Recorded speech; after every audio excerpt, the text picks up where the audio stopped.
with Wild Steve and Cheese Pizza. So Yeah. Perfect. pretty solid name. Better than that one time we were going to put Pizzagate. That's it wouldn't have went over as well. Oh, dude, we had a big head over here last week. Oh boy, who was? Sometimes you get Would have some. been shook, right?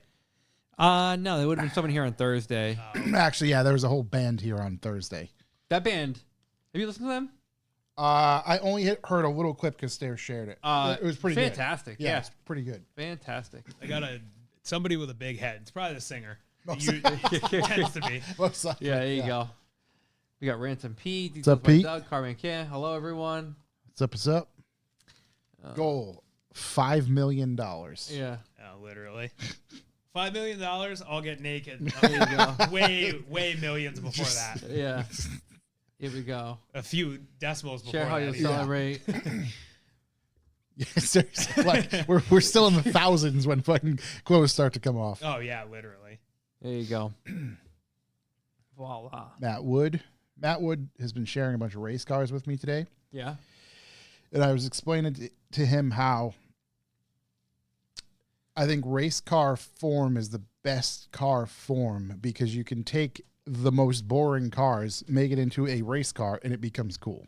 Okay. Yeah, so, like, when you get into some forms of racing where they take, like, Chevy Luminas and shit. Yep. And, you know, the thing's just, like, it's got no windows, but it's got, like, I don't know what they call them, like, the flags for the windows or whatever. Yeah. It's fucking sick. It looks really good. And like, you know, you start, especially Time Attack Racing. Yeah. It was really leaning towards Time Attack Racing because he was sharing a bunch of like JDM cars, you know, Civics and Accords that in the everyday world you just see like, eh. But then when it's all set up and it's just like, oh, Yeah, okay. dude, look how sick that looks. Chevy Lumina. That's a very good Yeah. example. And like, if we were driving down the street and you saw whatever that shit is where side skirts should be, I'd be like, Yeah. look at that fucking It- hat. it would be a- but you see him on a track and that thing's cool as fuck. It would Yeah. be a hell yeah, brother. yeah. It's got the weather guard. I like the weather guard stripping in the where the side skirts used to be. Yep. Yeah. Yeah, it's a The cool old car. DuPont. Some great sponsors on the Bush. Gatorade. The cheapest wheels ever made. NASCAR. Yeah. Right. Remember that? This car rips, dude. That- Diamond Racing. Yeah, that terrible trend. Can we talk about how bad that was? And the fact that no one understood what Centibore was. Center bore or It's offset. Yeah. Everybody had 15 by 10, -0, Yeah. -100. I don't fucking know. It was brutal. Had whatever like tire rack had on the shelf. Yeah. It was just not a good time. Diamond and Racing Steelies. Not good. Maybe if you bought them for like your winter wheels, you know, cheap, affordable, whatever, you're going to put snow tires on them. Yeah. Great. But, or you got a car like that, a Chevy Lumina. We're just fucking Dude, not only slay the do they entire still time. exist, right on the Oh front page. my god, dude! Yeah. Oh That's my the whole God. crowd right there is those two. That's it literally is. Josh, That's what it. would you call this photo that's like way too the wrong color? Him 20 it's years ago? oversaturated Yeah, for thank you, sure. thank And then you, it's yeah. also shot with way too wide of a lens, so it's very distorted. It's like the front of the car is like 2 feet forward versus the rear, but it's not supposed to be. Also, like it's a Mark IV. Imagine putting 15 by 6s, 15 by 7s, 15 oh by my 8s, or God. 15 by 10s on a Mark IV. You know what the disgrace to that Honda is? That exact Honda in that color is Yeah. one of my bucket list cars. Oh yeah, and it's Yeah. also one that's just sold for like $66,000 at Mecum or whatever it was. Yeah, I don't need the $66,000 one. No, but yeah, just in general, it's one of those things where a buddy of mine bought one of those off the lot, and a black one, but it was like, whoa, that was the hotness back then. Oh yeah, it was a sick car. Is that 150 per wheel? Because if so, these things have gone up. These babies are expensive. I now. think it is. Jeez. For a 15 by 6. 2 to 3 weeks for delivery. What are we doing? Yeah, they don't got blanks on the shelf. Jesus. All right. You know somebody is hand drilling those things with a Milwaukee too. they got a paper plate template for a bolt Just- pattern, and they're just letting it rip. It's sitting on top of some 4x4s. Like, Yeah. these are proper photo bucket images as well. Yeah. They don't like flatten themselves out until you pull them up. Yeah, yeah. brother. He's getting it. If that's an actual Terminator, that is the biggest disrespect to a 0304 Cobra. I've Dude, ever look at seen. the all-terrains on the front. Ugh. Head white, took it out. Yeah. Don't need it. Go back to that Cobra. The front tire spec is like a fucking Oh, police yeah. interceptor, dude. That's Crown Vic stats. Classic. Ugh. Oh, Wow. Prelude. Wow, another Honda. Hey, whoa. Okay, that's fine. I'll Yeah. let this one go. It looks like it might be down under. Yeah. I'll let this Yeah. one go. Yeah, there we go. Wow, Okay. see, this is what the wheels are built for. Right, right. Yeah. Some stock car stuff going on. That's cool. Yeah, but those are the guys that have Diamond Racing Steelies and money. Yeah. You know, I'm thinking like the dirt track guys who there's a lot of money in that too, but we're talking like third gen Camaro dirt track guys. It was literally no like, COD orders. oh my God. Who was still getting COD stuff? Dude, I once did COD for kink pegs when I was like, I don't know, 15 12? years old. You Yeah, might want something to like that. define kink Kink pegs, pegs, to yeah, people but that don't know BMX. The BMX because- brain kink, yes. Because both sides of my brain were like, I'm interested. Tell me more. Yeah. Cash on delivery for pegging. I'm in. Wow. The crazy part is by the time that website became popular, like it was already so far outdated, and then Yeah. people still gave them money. And just anyways. still, yeah. Oh, And dude, I remember going on the website all the time. Oh, It's insane. one of those like, disgusting. Yeah. you know, I really want like BBS LMs, but I can't swing those right now. So let me just get these diamond racing wheels, dude. Not even close. I wanted you just Steelies. painted on the spokes with a fucking paint marker. That was it. I always wanted Steelies, but I ended up getting the Corrado Steelies, which was the But those wise were- decision because they those- actually worked on the car. Yeah, those are actually like suited. Big shouts to Jordan in the chat. Appreciate it, Jordan. Make Steve do the thing with a Steve Weiser can. You could put me right on this can. There you go. We Right. go. I actually That's already true, have the photo actually. to show Oh it. my God. We could make that happen very quickly. Yeah. Here we go. Little Steve Weiser's here, actually. Big shout. That's what I want. Never mind. I forgot. If we make that happen, can we do like the instead of Steve Weiser Light, we do Little Steve Weiser? Yeah. Little Steve's. Yeah. Oh, man. Jordan getting a little education on geography right now. He needs a lot of education. Yeah. Good egg. It's a good egg. I enjoy the banter between him and Shook. I do. Yeah, The internet banter. yeah, it's quite comical, but Yeah. it's distracting at times. Yeah. Yeah. You know, sometimes I'm just like, do I actually know what's going on? You know, I miss like 4 Instagram stories. and Right. it's Yeah. over. Yeah. I have no idea. I just keep it thorough with the Good Morning Roadster Kings, and then just go from there. Yeah, what they should do is make a account that they both use, and then they can post back and To forth, fo- so we can all follow it. Just follow Yeah. along. Yeah, in real time. Put everything under the same hashtag. Yeah, You literally. just follow that hashtag. I mean, at least Jordan's car runs, so Ooh. he's got a leg up. But well, I guess I don't really know that. I haven't seen him in a while. Does it run? Jordan's car, I think it's getting painted It's right at now. paint. Yeah. It's in paint jail. That comment from Jordan is insane. Carmack can. Jordan, don't y'all and Shook share a brain cell? Oh, man. Well, it's all in good fun. Jordan said my car runs and strives. Uh, All right, let me make sure that's there. I get That everything is I need. up. Long drive to Canada for work tonight. Too many charging stops. Glad to have companies. Well, clearly we're on board. We got the Clearly Canadian. That's right. true. We are Clearly Canadian. also along for the ride, my friend. Hold on, let's make sure Clearly Canadian is not a U.S. based company. No, Let's it see. says Whistler, British Columbia. Oh, Okay. that's Water Sources. Where Okay. in Canada, Steve? Toronto, Ontario, Canada is got- where Clearly Canadian is. We got 2 Steves up to answer the question. Yeah, but one of them's wild. One of It them, does Seem- say product of Canada. One of them drives an EV, so we don't know about that guy. But he sent $10, so I like him. Yeah, he's a Yeah. good guy. He came by. He's dropped off some stuff for the show before. Drives an EV purely because of his job. Oh, all right. Yeah, that's fair. I would too. Cornwall, Ontario. Where the fuck? That sounds like. All right, let's throw it up on a map. Yep. Let's see. 6.5 hours from here. Oh my god. They gonna let you back in? Holy smokes, dude. Oh, wait. So he passes that part of Vermont that Toby was like, yeah, don't go there. No, that's over here. Oh, okay. Right. That's on the other side, yeah. The Island of the Kings or whatever the hell it was. Yeah. Cornwall. It's right on the line. Yeah. He's out there. Can you Dude. just like throw whatever it is over the border? Yeah, dude. Just Just like tie it off with a rope if you need something back. Drive over here real when quick. you get into Akwesasne, just leave it there. Roosevelt Town. Look at this. This isn't even land. What are you doing? I bet you these bridges are totally fine. Meanwhile, Right. Those are you bridges. standing at the Ramada by Wyndham, Cornwall? Those bridges are perfect. Yeah. Meanwhile, our bridge is falling down, falling into the thing, falling on a barge. Yeah, killing barges. It's just unbelievable.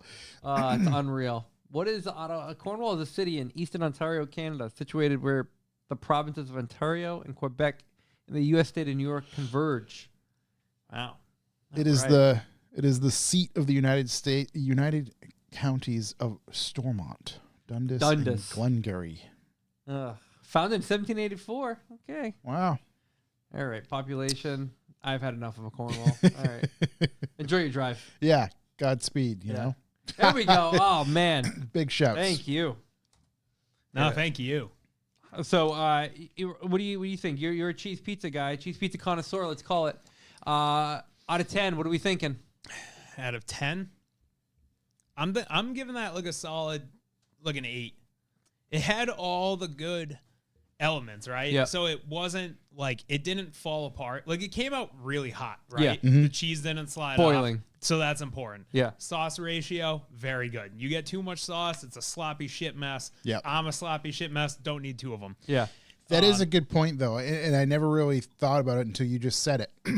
If there's too much sauce and the pizza's still hot and you pull a piece and the cheese slides off, that's no good. It's Yeah. ruined. Now you have a brain that looks like a pizza. Yeah, and you It's over. defloured No, it. right. You know, and then the cheese never goes on. It doesn't remelt back to the it's just shit. You're just having a bad time. Even if the pizza's good, Yep. it's a bad time. Yeah, it really just ruins it. And then if you get a pizza that has too much and a bad sauce, it's just I don't even have to touch on Yeah, that. yeah. Good crust, thin, crispy, not super doughy. I'm a sucker for the cheese that's salty. Mm. And, Yeah. And that's like, you know, their cheese was good, but I'm just like, dude, a little more salt on A that. little more salt. You like a little more salt? Just a little salty cheese on my cheese pizza. But it was, I would eat it again. It's definitely a favorite for me. Yeah. Well, I'm happy you enjoyed. Where do you think do they post where they acquire their cheese? No, I'm sure you can ask them. It seems like a crew that would definitely know where They the cheese oh comes they from. know for sure. Yeah. Oh, yeah. Next time we go in, we'll ask. I'm sure it's curated. I bet you it's a mix. Like the That's what I was wondering. Is like, you know, is it something pure, right, or is it a mix of it's coming mix of from things? TNR wholesale like everybody else. Yeah. And well, I used to work at a pizza place. Yeah. And you know, it's like a 5-pound bag of cheese. Yeah. So it's just, you know, it's kind of industry standard, but it's good. It works. Shouts to my mom. Shouts to mom. And then shouts to Matt Wood. 24 bucks, man. Wow. Thank you. Jesus. Big shouts, Matt Wood. Thank very you. much. Wow. Big That fan. paycheck was good this week. Yeah, huh? geez. You get that OT. It's tax season. It's tax season. That's what it is. You guys should change the B2B to tax bucks. Yeah. Revival Motoring tax bucks. You know? Unbelievable. So, shouts to Jeff. All right, you ready to get this party started? Yeah, we can get rolling.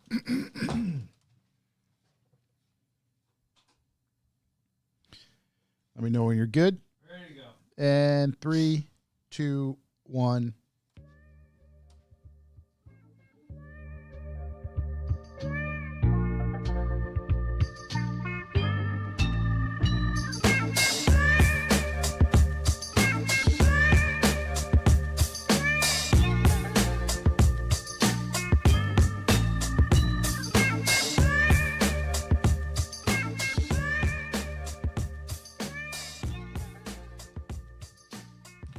Welcome, ladies and gentlemen. I am Josh Garcia, and this is the Revival Motoring Podcast. As always, I'm joined by Corey.si. Hello. Chuck is away. He'll be back next week. Shook is Shook is palletizing another motor. I'm sure we're going to find out more about that next week. So he couldn't be here because he had to meet the scary truck driver in the parking lot to make sure that gets all packed in. And in studio this week, we have our good friend, Mr. Wild Steve. Hello, everybody. He's here back again. We're going to catch up with him, find out what he's got going on project-wise, how work is, and all that good stuff. We're going to really dive into the tariff stuff, you know. I figured that was a perfect place to start. So with that said, thanks everybody in the chat. Thank you for tuning in once again. If you want to support this show, you can go to revivalmotoring.com where you can sign up for the B4B. What's B4B, you ask? We will fill you in on exactly what that is a little bit later. Matter of fact, we have to pick a winner this week. Oh, we certainly do. Yep. So whoever is a B4B active member, active subscriber to that, if you are active, we are going to pick one of you and send you some stuff, a little keychain, a little keepsake from the Revival Boys and our friend TD. So that'll come up a little later on this episode. Before we get into that, we can hit this. If you'd like to leave a callback number, press 2.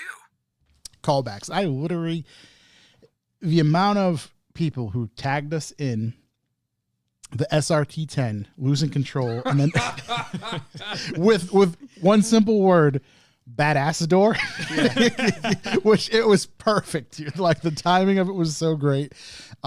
Shouts to that guy. And my question is, when are people going to learn when they're leaving Cars and Coffee or any event? Every single time it doesn't end good. It never ends well. No. The thing is, though, is that like I'm gonna say what everyone's thinking. I don't want people to learn because I get entertainment. It still provides from it. entertainment. Yeah. Like the ones where they run into crowds and stuff like that is unfortunate, right? Because as somebody who's been hit by a car, it sucks. But the shit's pretty funny. Like they hit a pole, forget it. Right. I have to say when. It's this photo right here for me. All right, so you got two kids running that way, and then this one's like, I'm going that way. Right at that point. It's a gamble. It's a 50-50. Right at that point, the old super snake's out, and they don't know where it's going to attack. And there's another photo. I was hoping it was going to come up, but there's another photo of the driver's face. Like, you can see the driver's face. God, dude. What's impressive is if you look at the photo on the right, the damage that there was, like only one exhaust tip is dented and the license plate light is out, but the bumper looks completely fine. And it's just like, that's really how robust that vehicle is. Yeah, it really took the brunt of it on the underside. It's so bad. Hi, RJ. Love you, buddy. Big shouts, RJ. Hope you're doing well, buddy. Oh, man, RJ's the best. I enjoy seeing his updates. I want to, in life, you meet a lot of people, right? You meet some good buddies there. RJ's one of those people I met, and I'm just like, I want that dude to succeed. Whatever he does, wherever he goes, I want him to succeed, and he will. That dude will, for sure. So yeah, 100%. Like he's just one of those people that like him and I just like fell in love the first time we ever met. You know what I mean? Like he was that person that like we met once, and every time I've ever seen him since that day, we've hugged. Yeah, like he's that person you just want to hug him. Just click with, and that's that. He's the best dude. Yeah, big shouts, RJ. Hope you're doing well. I found the the rest of the big shouts. So you've got two people going to the left, this guy going to the right. At some point, he decides to change his mind and go back the other way. He overcorrected. Well, he's paying attention to where the guy is steering, so I like that. I wish we could zoom. I wish we could enhance on the passenger's face right there. The passenger. The best part is in that second photo. If that looks like an oncoming car in Grand Theft Auto, like just the way that people are so nonchalantly positioned. No, you definitely don't want to save that. I don't want that trash on my computer. Oh, here we go. We can. No. Okay, you really can't. No, you can't. You that Dude, poor the person. driver is fighting for his life right now. I can't believe that Sean White was at a Cars and Coffee. Dude, the driver has this dialed at full lock. He's trying to get any degree he can out of it right now to turn that car back the other way. He's just seeing like 3 vehicular manslaughter in front of him. Dude. Like, it's awful. Dude. The photo. Oh, no. I don't know what's going on Samsung. now. No, you know what? Oh, you're going to Samsung ad. The drive did me dirty. Yeah, those they photos look like they came from a Samsung phone, so they're all blurry. Come on, I just showed up today. I rest my case. Yeah. Mine just showed up today. Speaking of, well, before we get into the tariff talk, I get some phone shows up actually last night, but I got it today, and I get an email from I ordered a phone case from Later Case, like Unbox Therapy, and it's like, hey, actually I read it to Josh earlier. I'll read it to the crew right now, just because it's kind of relative. It's relevant. It's a bit funny, depending on Right. If you can take a joke, I guess how you look it's a at bit things. funny. Yeah. The good news, your order is shipped. The bad news, there may be some delays with delivery. Recently implemented a number of new trade tariffs affecting Later Case products. Your shipment is currently being held in customs awaiting evaluation. Rest assured, there's nothing you need to do. There's nothing we can do. I mean, at least they reached out. Right. They gave the heads up of, hey, just want to let you know. Yeah, after we took your money. Yeah. We're actively working to get it cleared as soon as possible. I called them today, and they were like, yeah, it should be like a day. So, Yeah. Whatever. I mean, you win some, you lose most. yeah. I don't know what you want me to tell you. Yeah. Yeah, that SRT. Was there any other callbacks? I thought, let me see. Did I save anything? I can't remember if I did or not. I imagine there's got to be loads of badass or stuff. Oh, it's and there were a handful of things that were sent of just, everybody in a Dodge crashing. All references to still anus. It's all really enjoyable. I mean, whether or not they're serious about it, they had to have known, like, from a marketing standpoint, that it will have traction. And, Yeah. you know what I mean? Anybody talking about their name is somewhat positive to Dude, that. they're serious. This is a landing page. DodgeGarage.com The fact- /badass adore. The fact Hold on. that they put the pronunciation or whatever Badass. that word is. Phonetic, yeah. Yeah, phonetics. Yeah. I understand what they're doing, but what relevance does a woman climbing a rope, potentially partaking in CrossFit, What about homegirl over here? or making the cookies? other one is baking? She's a chef. It's just Getty Images. Whatever was free. So that's and then it looks like this dude kind of working on a motor. Maybe. It I looks can't like quite tell. they took snippets of, like, the join the Marines commercials. Right, and it's got that Tool song playing in the background. The Yeah. dun, dun, dun, dun, dun, whatever the hell it is. Yeah, it's interesting. So Oh wait, you get Ooh, carbon fiber. Badassador. You Card. get a carbon fiber hotel key. card That's nice. carrying privilege. Love that. Entry to Dodge enthusiasts and motorsport events, plus flight, hotel, Dodge brand vehicle, and expenses covered for specific I still and think we select gotta. events. I think we gotta put our hat in the In the ring? ring. Yeah. So, I don't typically have many good things to say about Dodge. No bad experiences, just not my cup of tea. Yeah. Yeah.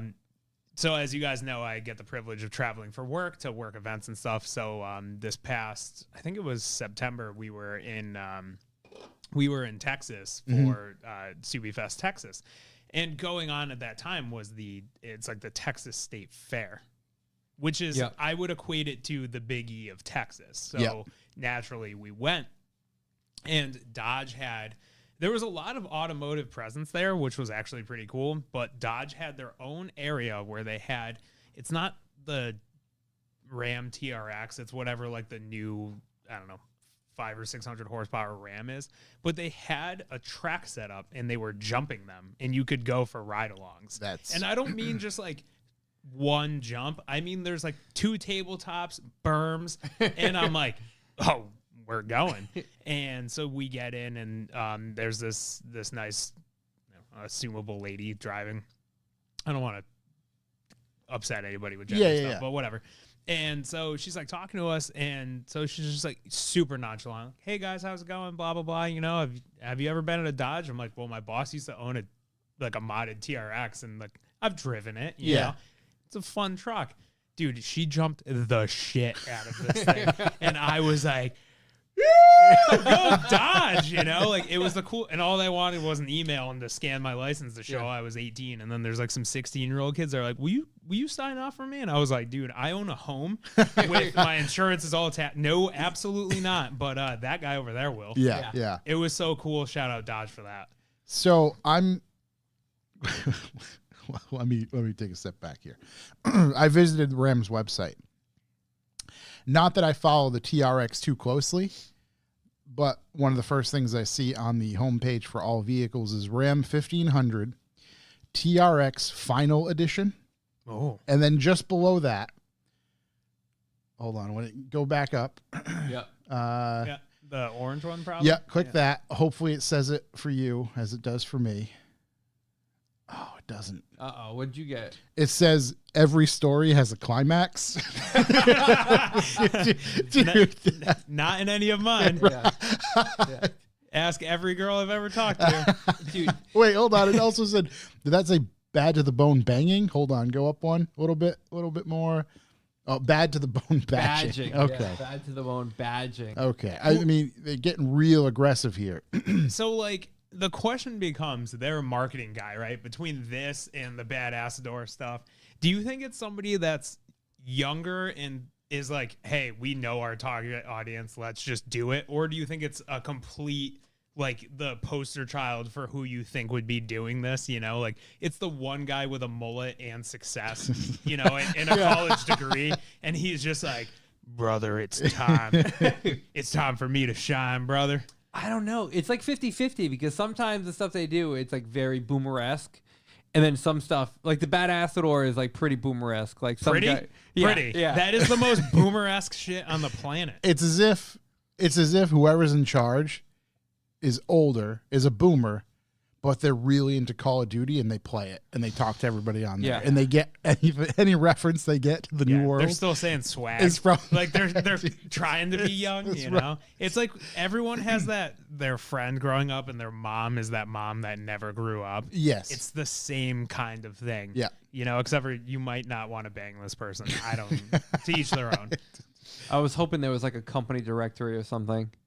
Oh yeah, where we Oh, can to see see- everyone's portrait. It's photo. probably under the Stellantis. I used to have them all linked for all the press stuff. There might be somebody Let's see, referenced there equipment somewhere. Contact. Yeah, I was hoping there was like something. I don't think I'm gonna be able to find it quick enough. Organization, product, nah. I wonder what happens if you go on LinkedIn and type LinkedIn. in like you know, this or Dodge corporate or something like that. Yeah, because it would be like Stellantis, marketing. Let's see what we can find here. It's also fairly probable that there's an outside marketing company. I Yeah. guess Dodge probably has enough money that they probably own a marketing company, but Right. like, what a lot of people don't know is that for a lot of the companies you know and love and support, that like they're not doing their own marketing. Right. They're It just they're outsourcing yeah. that, and it's all for a good reason. Yeah, it makes truthfully. sense. Yeah. Yeah. And matter of fact, there's companies that we've worked with to get press vehicles that handle that for the other company entirely. Oh yeah. So, and they handle a lot of the events and marketing and stuff like that. Matt Wood has a good question. Do you think there's two people that are competing to see who can get the most ridiculous thing through? Absolutely. You know, yes. it's like two work best friends on Microsoft Teams. Yeah, And yeah. it's just like the Super Troopers thing where it's like, you know, how far can we push Right. the envelope? Yeah. 100%. You said it to him on Teams. He's like, dude, submit it. You won't. You won't. Yeah, You're 100%. not gonna believe. I just got out of the meeting. They approved it. You're not gonna believe it. They approved the Badassador. I just imagine that their meetings are like in a parking lot and they all just pull up in like Chargers and Challengers and shit and just rev the fuck out of them. And that's the whole meeting. It's that, or they're on like Microsoft Teams and no one has their camera on. Yeah. It's like it's just like you're not gonna look at me in the face while I try and pitch this idea to you. Yeah, that guy submitted it at 2:39 a.m. Yeah. while he was just torched at home. It looks like we get some marketing directors here. Marketing director of Stellantis, Nikki Austin. So I don't. Maybe it's gonna go by them. Maybe Nikki's a good time. Who knows? I don't know. But If she wrote that, she's definitely a good time. yeah, Probably Right. been a good time for a lot of people. yeah. It's Right, Conrad Cam, project manager of badassery. That'd be so good Director of Badassery. if that's what their business cards. You got the little Three. thing on your desk that's at a 45-degree angle. Yeah, you know? yeah. marketing director of GPUK. Oh, okay. So I mean, it looks like might be fun, might not be fun. Who knows? I don't have LinkedIn, so I can't really look too far. It's tough. 2023 to present, I don't know, man. That's pretty on par for when we started seeing some of this stuff. Yeah, it's true. Yeah, guys, True. we need to change everything. Yeah, it's pretty on par. January 2023, we're 2 years having a good time. Can I enhance? It's a woman of a life to have a good time, you know? I have nothing nice to say. Right. Like, I'm really trying not to get you guys canceled. We're going to leave it there. Anyway, Dodge is up to some cool stuff. I don't even know how we end up on Dodge. Oh, everyone's still Callback. The bad Acidors, Yeah. that's what. Oh yeah, I was still looking at callbacks. as Who do you well. I think's don't know going to if I have be? any more. When do you think we're going to start seeing bad Acidor tattoos? It's going to happen. You know, I'm sure it exists already, but not for the Dodge meaning. Show us your commitment. Yeah. We gave you a carbon fiber hotel card, brother. Like, Yeah, like someone I mean, somewhere. there are some people who put like sports teams on themselves and with zero association. Oh, yeah. So a bad Acidor tattoo. well, so we, before we started this, we were all talking about Liquid Death. And Liquid true, Death, yeah. if you get a Liquid Death tattoo and send it to them, they will send you free drinks. Yep. Depending on the level of severity. So like there's people with like Liquid Death fucking face tattoos and shit. That's wild. And it's like, guys, you did that for water. Like for case, like I love that company. I love what they stand for and their products. And as somebody that's loaded with really cool bad tattoos, or good bad tattoos, depending if you like American traditional, I'm not getting a face tattoo or a Liquid Death tattoo. Oh, yeah. That's insane. Yeah. But for free shit, Yeah. I got some thighs. When I was getting my chest and stomach tattooed, I was at the shop, whatever, and the dude who was doing it like went outside for a smoke break, and we went outside, whatever, just chat. And a dude walks by with just a solid, bold scorpion tattooed directly on his cheek, and I will never forget it because I'm like, wow, this fucking sucks. I'm getting, my torso tattooed. Like, this is what am I doing? Whatever. And then that dude just walks by with that. And I'm like, Yeah. all right, let's get back to it. Yeah. You know what? I guess my life choice is Yeah, that's exactly. not that bad. Gathering of the Juggalos, Scorpion tattoo guy, whatever it is. Right. Whatever makes you realize you're having a better day than Yes. One and the same. assumably that Doesn't guy. matter. Yep. In a real roundabout way. I don't have any other callbacks. Yeah, there really that I isn't too much saved. car stuff going on lately. There isn't too much, it's just, I opened the garage, I looked at the car, it's still there. RJ, is that true? You actually You have the Shake Shack tattoo Yeah. logo? Really? I think it's like above his knee, like kind of like. Yeah, thigh tattoo. Yeah. Good for him. Yeah, because they have that real like primitive burger looking tattoo. Yeah. That's pretty cool logo actually. I mean, I was gonna get a Baja Blast tattoo. Just like one time, my tattooer, who's a close friend of mine, Aaron, shout out at 13 Bad News on Instagram. Go get tattoos by Aaron. We were just talking, and we were like gonna get Taco Bell after he was tattooing me, and he was like, "Dude, let's do a small Baja Little Blast Baja filler." Blasty? Yeah, and it just hasn't happened. But I'm in there for it. Just like the cup and whatever. That the Shake Shack logo. How funny would it be if RJ's thighs were on there? If it just came up, Just yeah. pulled it up. It's a great That- photo of RJ.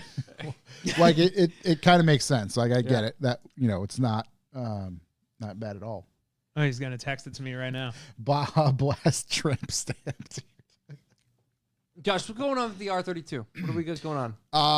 Absolutely nothing. It needs to be warmer in the shop so I can plug in the heat gun and take the birds off. Okay, yeah, it does. That's going to happen at some point. I just want it overall warmer in the garage itself. Again, I can use the heat gun to do it, but like I'd prefer if the car didn't start out at 30 degrees. Yeah. to Having a do so. warm base makes all the difference in the Yeah. world. And just I'm not really concerned about the ones on the sides, the pillars or the C pillars. The one on the hood is the biggest issue because that hood, That's a big one. it's a big one, and that hood, the paint, I'm pretty sure they used zero primer or any prep. I think they just laid down the BMP on top of the existing clear coat. So I have a feeling there might be a bird-shaped blue bird now on the hood on the hood after the fact once I start to remove it. So I'm going to do that, and I think I might. We were kind of working with another company who refinishes wheels, so I was thinking about doing the centers a different color. But I have a whole theme that I'd like to try to do. I just don't know if I'll do it anytime soon. Let's put it that way. Yeah. Yeah, but I think the important part is that you are still, like, there's still a dream. You know, I think that at this point, for all of us who've been into cars, the car community, friends, whatever that is, for a certain amount of time, is I've seen people that were so deep into it, just one day fall off. Yep. And it seemed like they were never going to get back in the cars again. And sometimes I think that people just stop dreaming. Yep. 100%. You know, and like, it's such a, and I get that, you know, people get older, they get married, they have kids, career changes, whatever that is. But there's some people that, like, it's just one day you, like, fell out of love with it. And it's like, there was no more, like, you weren't chasing anything after that. Yep. So I always think it's cool when people that have had something, like, there's the next dream. There's a lot of stuff I want to do with that car in particular. Exterior stuff mostly at the moment, but then I have to address, there was a fuel leak that was really big. So we fixed that and got that sorted. And the car, as far as I know, runs and drives, you know, as it did going to Texas and back. Yeah. And actually to Braintree and stuff like that a couple times, which was good. So yeah, I don't know. At some point, I think once we get past, you know, we're past January into February, and even that hint of like nice weather, Yeah. will help for sure. The first day it's 50 and you've never had more motivation in your Right. life. To just, Oh my God. just do something, make something happen. That day can't be long enough. No. Yeah. Yeah, and it only lasts for 4 minutes. Right. You know, and then the sun's down and you're just depressed again. Yeah. It gives just like just a taste to get you hooked again. Dude, it always fucking snows the next day. Yeah. Just a Oh, taste. almost every single, right. There's some sort of frost over. Yeah, it's Yeah. gotta. You know, or like it gets to like mid-March and then it's like pouring rain and you're like, the roads are clear. Yep. And then you get like 2 days and it's forget about Yeah. it. What I really want currently is I've got the major itch to photograph cars. But there's literally 2 inches of salt in front of the warehouse. God forbid you want them to park on your So, sidewalk. right. It's 5 pounds Like, of ice melt. And we have incoming snow tomorrow morning, incoming potential snow on like Sunday or whatever. And I have a few ideas of things we want to do this year in particular that involve photographing many cars and different things like that. And I want to get that ball rolling, and I just have not been able to do so. There's some trips I want to make too that are semi-local, which would help for sure. And I could probably schedule those before anything. I just got to get off my ass and do it, basically. Schedule. Like I said, it's just with, you know, I get out of work, get home. Oh, cool. It's time to go to bed. It's dark out. What we can do after this is we'll take my Camry. Yep. We'll go to the gas station and take the windshield washer thing, and we'll squeegee the whole side of the car, and then you can shoot the Camry in the gas station. We'll give the 7-Eleven, right, the 7-Eleven treatment. Yeah, oh yeah. But yeah, that sort of stuff. We have been thinking about a bunch of different stuff. We got to post I have to look. We'll try to post the donut meat dates soon, because I mean, potentially we could technically maybe have one next month, but we're really kind of playing it by ear. Because if it's 32 degrees out, it's not very fun. So No, but the way things are going, I mean, it seems like we can kind of go the other way. Yeah. Go have one in like early December. Yeah, like you should. right. You should almost do like I mean, if it's plausible, do like the winter beater donut meet. Yeah. You know, like everyone shows up in their regular just car hangs out, and just yeah. hangs out. Yeah. You know, like Yeah, we could absolutely do something like that, which would be good to break up, you know, the monotony of winter anyway. The long, depressing winter. What the hell was I just going to say? Oh, not even a callback. I want another Mustang. I like What year Mustang? I would take a new Edge, but I think it would be really cool to build an old 60s Mustang with a Coyote motor. Oh, okay. I'm here for it. And I was just looking at them the other day and like, oh, okay, you can find one, a 60s one, but it's still like a lot to pay for inevitably just a shell. Really? Like, Yeah. because it's like, oh, cool, I'm not going to use anything that Right. might be remaining on that car. Yeah, and anything that's intact is gonna get upgraded. Exactly. No Like, matter even, what. I'm sure even just like the brake system and shit like that. And I don't know, I'm just spitting off at I haven't actually researched this at all. So like, suspension components for a 60s Mustang. I'm sure fortunately it's such a big platform and they're so popular in general. I'm sure there's companies out there that help make stuff. But Pretty like sure QA1. it's I just don't even know, like, oh cool, can I get a set of coilovers off the shelf for that, or is it something, it's obviously I think it's going to be a solid rear in the back with leaf springs, I'd imagine. Oh, brother. And just Brother. so Hold on. What I don't know shit about Mustangs, but I do know that I have a friend, Ryan Nelson, and he's got a 60s Mustang, and he has like the year before everything is available. So it's Yeah. like almost like a 1 year only thing. And he's like, dude, it's been a nightmare because you Yeah. basically have to like, if you want the coilovers, you need to like buy the fucking rear end, or so it's like one of those like a whole you series of, you almost need to be a complete nerd to figure out what year you should buy. and that's, yeah. And I'm just, my thought was truly like, oh, this would be fun to do. I really just want something with a Coyote motor in it in general. F-150, brother. Brother, single It's, cab. just You ever see the newer single cab short bed lowered Coyote F-150s? those are cool. They're so Super sick. cool. There's actually a black one that I see every now and again near my office, and I'm like, that guy gets it. Those guys go fast as fuck. It's so sick. They're super, super cool. So like, and it's simple. Like one of I don't know, somebody I know buys some stuff from us at work, and he's got a newer F-150, and given it's like an extended cab or whatever, but it's a Coyote one. And he one day he's like, hey, can you get me like a Roush exhaust? And I was like, yeah, no problem. And I was like, oh, you want a Roush blower? Look, I can have you a Roush blower kit tomorrow. And it's just like, oh, like everything for those is so accessible. Yep. Do I think a Coyote swapped 60s Mustang would be way cooler? Absolutely. But, Yeah. No, it's just like everything, for certain platforms right on the shelf. Literally, AutoZone can handle 90% of stuff from a new Edge or even like an S197 that I had. And this kind of even goes even further. I'd absolutely like to do something again in a Mustang. Big fan of the idea of a Mustang or even a Vet, JDM inspired.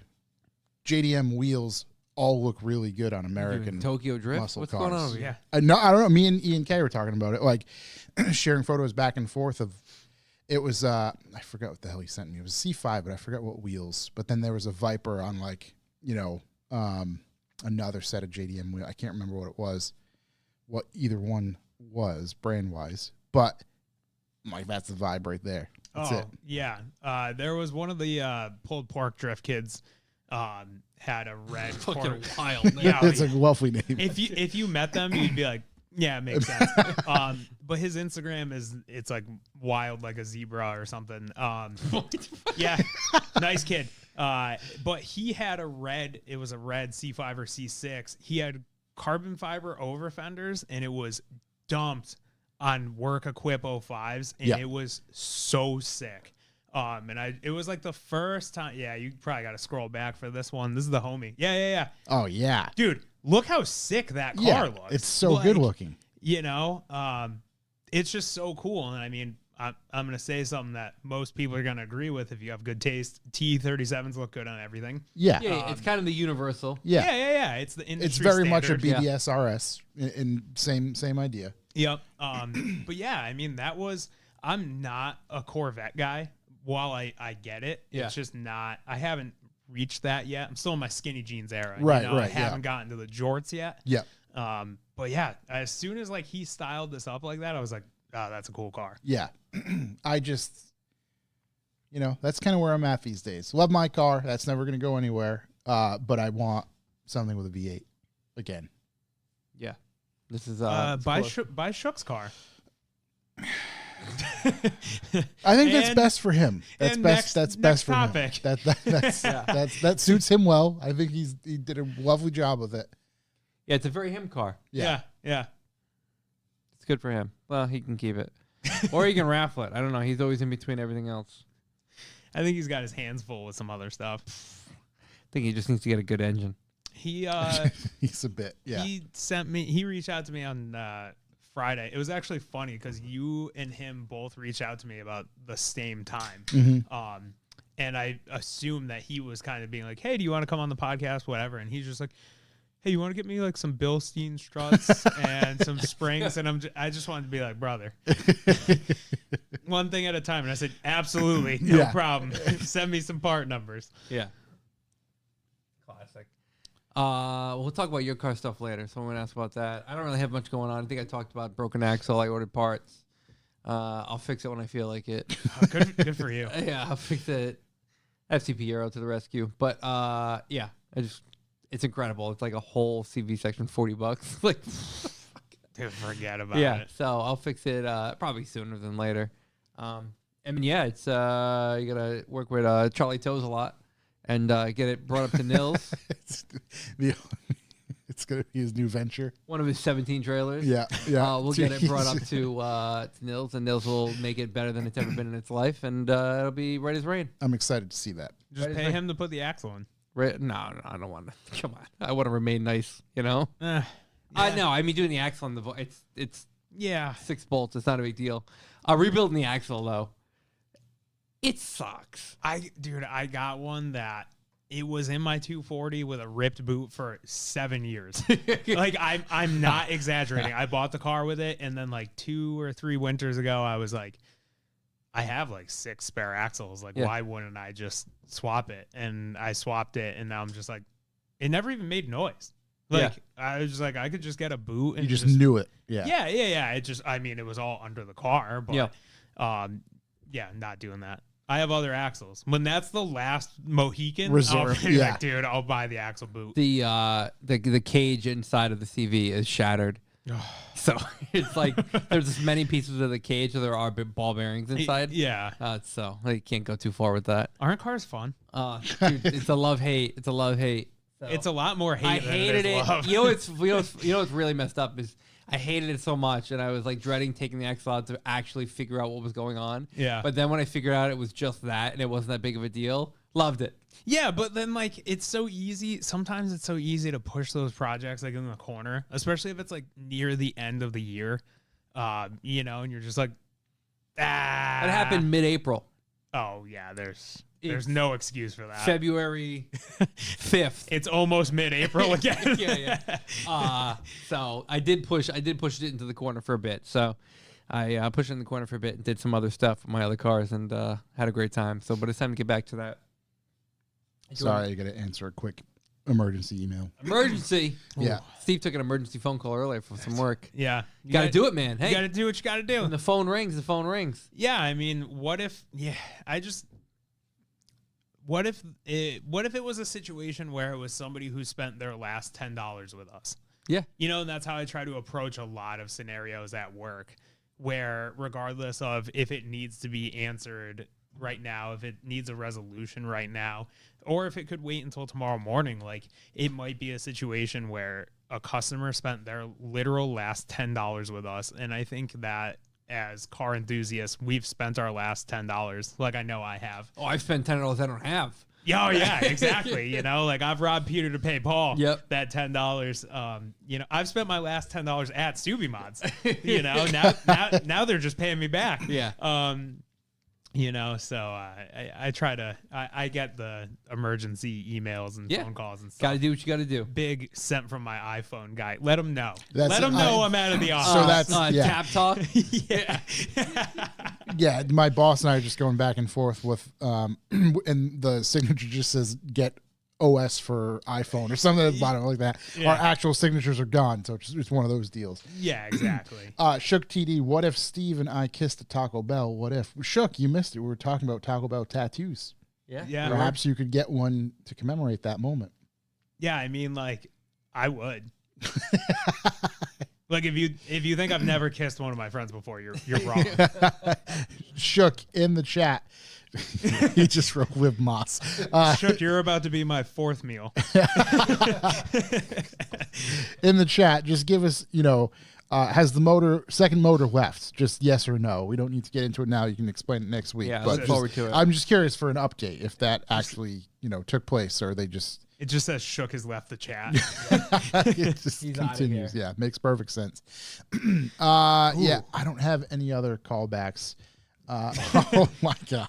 Well, he said nope, no updates. So hopefully 1 week from today we will have some updates, Yeah, and yeah, he'll be there'll able be to get them to something. us. I'm gonna invite myself back next week. Just so I doors can- always open. in real time. I'll bring the pizza this time. Yeah, doors always open. Yeah. No, you just have to bring more of these cookies. Okay. That's the callback. Yeah, big shouts to Steve and his girlfriend. What's her name? Amber. Who she's a miraculous baker. Yeah. Blessed us, and I mean blessed, with some chocolate chip cookies. Have you seen my build? She's a miraculous baker. It's only going to improve from there, buddy. Yeah, literally. Yeah. They're getting the motor back either through the front door or on a FedEx truck. You can just drive down there, drop it off, open the hatch of the Sequoia, Just and just pop drive it on forward. out. Oh my Imagine God, imagine if he did that the first time and just picked a good motor. Just gotta throw that one out there. Yeah. I understand he was trying to save the 3.5 hour trip to Jersey. Yeah, and I mean, New Jersey sucks. Right. We talked about that. Right. Yeah, With but the exception of the James Gandolfini rest area. Yeah, agreed. It's really not much else. No, I mean like Quick Check and Wawa, some good sandwiches, but not. It doesn't make up for the whole state. The being rest of the trash. problems. Yeah. The rest of it. Some good bands from there. Bouncing Souls, I think, is from Love New Bouncing Jersey. Souls. Yeah. A bunch of New Jersey mooches. Yeah. Right there out of, was it Amesbury? What the hell's the name of the park? Anyway. Yeah. January 17th, 2025, Parkway Rest Stop, named after the late James Gandolfini, is finally reopening. That's what I heard. I haven't seen it in person. $250 million renovation project. Dude. $250 million On our rest area. $250 million. It better look like fucking ancient Rome. It looks like an old mall. The ceilings better be fucking painted. Oh Just my think about that. God. What could that have done for, I don't know, school budget? It was closed for almost 3 years. The next time I go there, I'm pissing on the floor. Let them know. That place better be the most technologically advanced rest area you've ever seen. Oh my. Speaking of that, I watched another Andrew Callahan video, Channel 5, where they interviewed people that were striking at a Dunkin' Donuts at an airport because they got a kiosk now and it's taking away jobs. And Yeah. it's about what you would imagine it would be. While some of them have fair and valid points. Yeah. Others just really. It's like an entertaining 12 minutes that sometimes makes you feel bad about society. Right. Not very hopeful. No, I mean, Dunkin' Donuts sucks. Yeah, I'm going to say it. I can't. Controversial New England guy thing to say, but it's terrible. No, it's not good coffee. It's not. It's not good anything. I've really been trying. Everything tastes the exact same. Yep. No matter what. Just Burnt. like from the coffee to the donuts taste like the muffins taste like the croissant. It doesn't matter what you have. It's all way too much sugar and not good. Yeah. I've really been trying to wean myself off. Big shouts to Raf. He works with myself and Stairs. Raf made the suggestion. I can't even pronounce the name of this stuff. It's Cafe Bustelo. Oh, Bustelo. Bustelo, whatever. Yes. A man of culture. Yes, Yeah. he's really, rounding me out.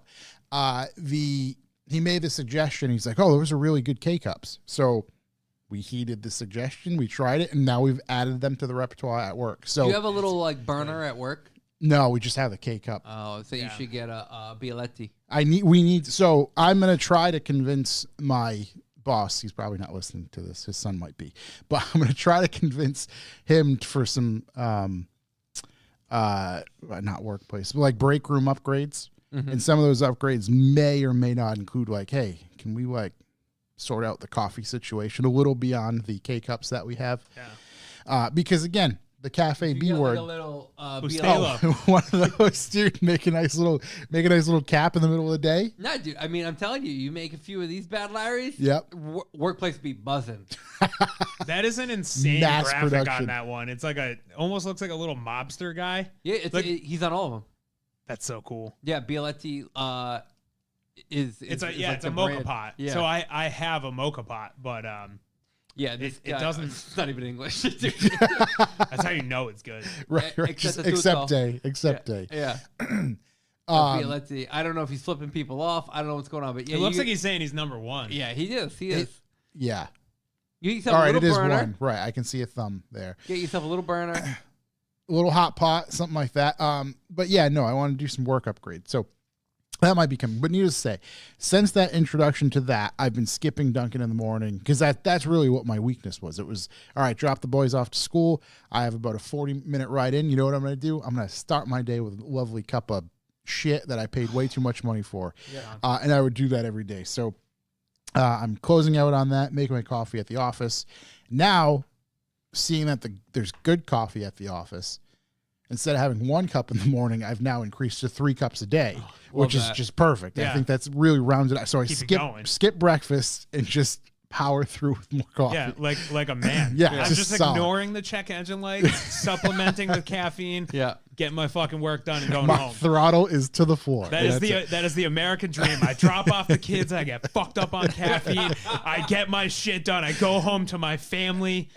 We're done. And one of the best part is this is just a day or two ago. I sent my wife a meme of Michael Jordan playing basketball, all of his highlights, you know, Yeah. tongue out, slam dunks, 3-pointers, all that Yeah, sort the of shrug. stuff. Space the Jam. shrug, all of it. Space Jam. And it said at the top, if killing my body with way too much caffeine and having a smoking hot wife was a professional sport, this is who I'd be, or something like it was something like that. And I'm just like, that summarizes it right there. That's where I'm at. So Yeah. about a year ago, I became an espresso guy. Okay. And now to the point where if I drink like regular brewed coffee, I'm just like, yeah, what's this watery fucking garbage?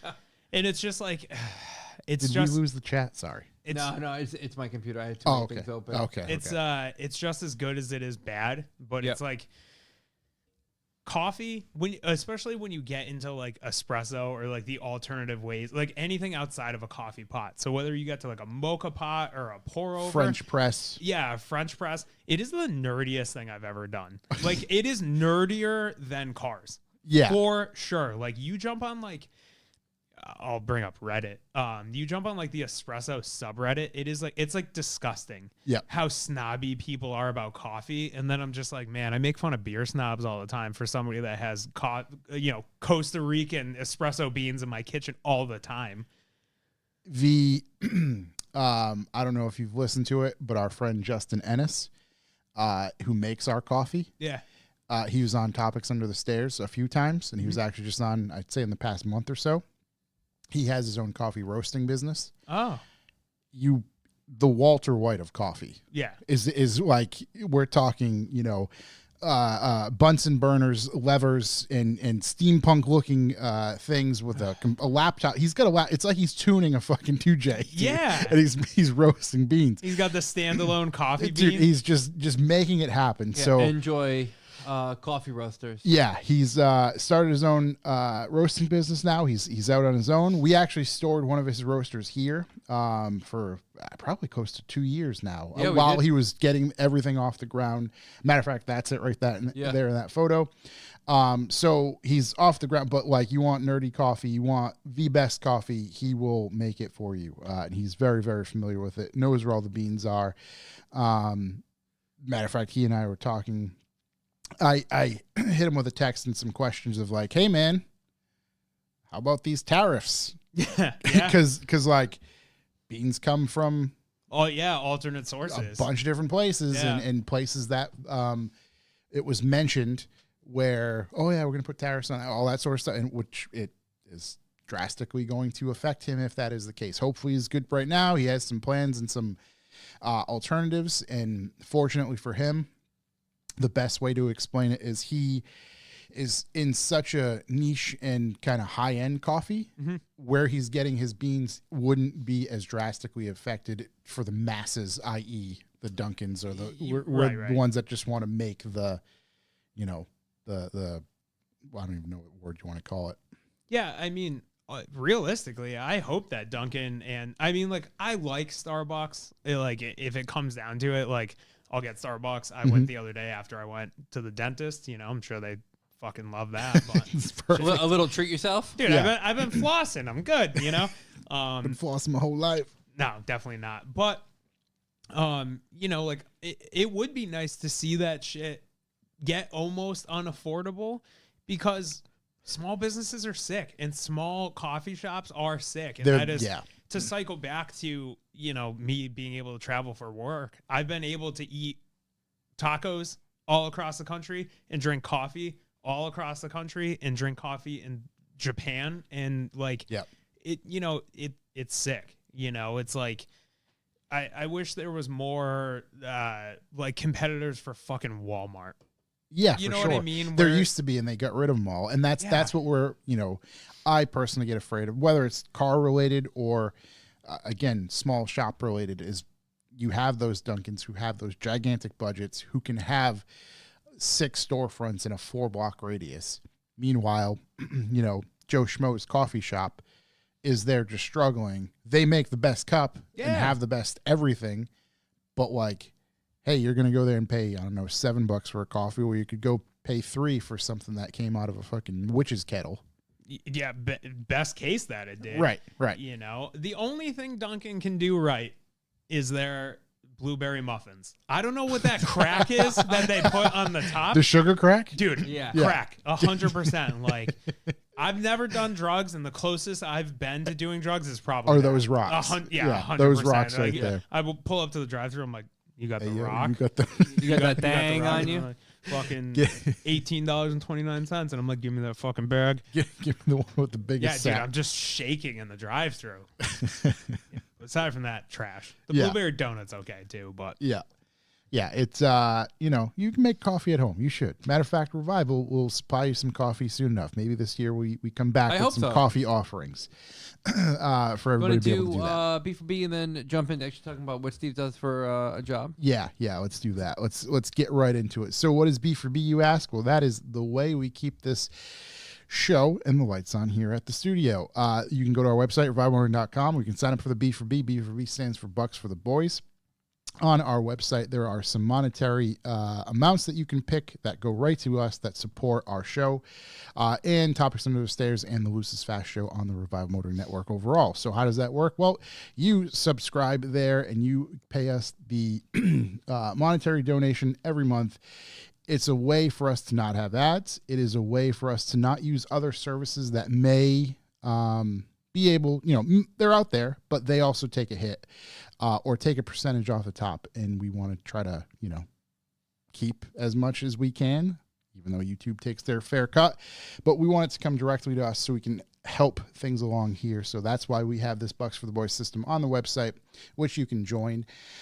Hey, we get it. It's difficult times out there. Eggs are expensive. There's going to be tariffs on everything. Who the hell knows what's going to happen? It seems to change hour by hour, if not day by day.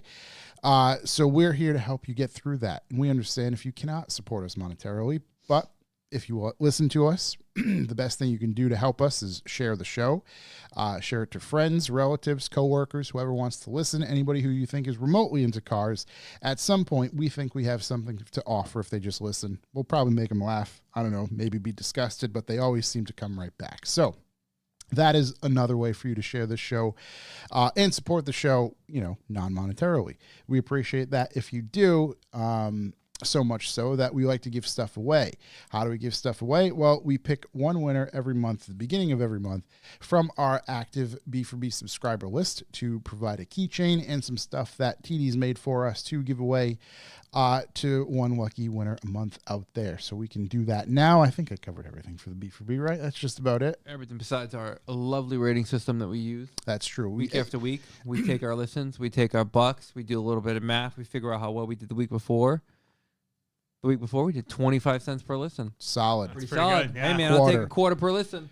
hey man, you get a quarter. I'll What's take that for a quarter per CK1? listen, and every quarter counts. So even if you only got a quarter to give, It's true. give a quarter. It's true. That's right. Give a quarter. For just a mere $2, you can be an active B4B member. Some big shout outs to everyone in the chat donating, and then the crew last week donated. Nick Pazar, Igor, Matt Wood, Wild Steve threw us at $1.69. That's perfect.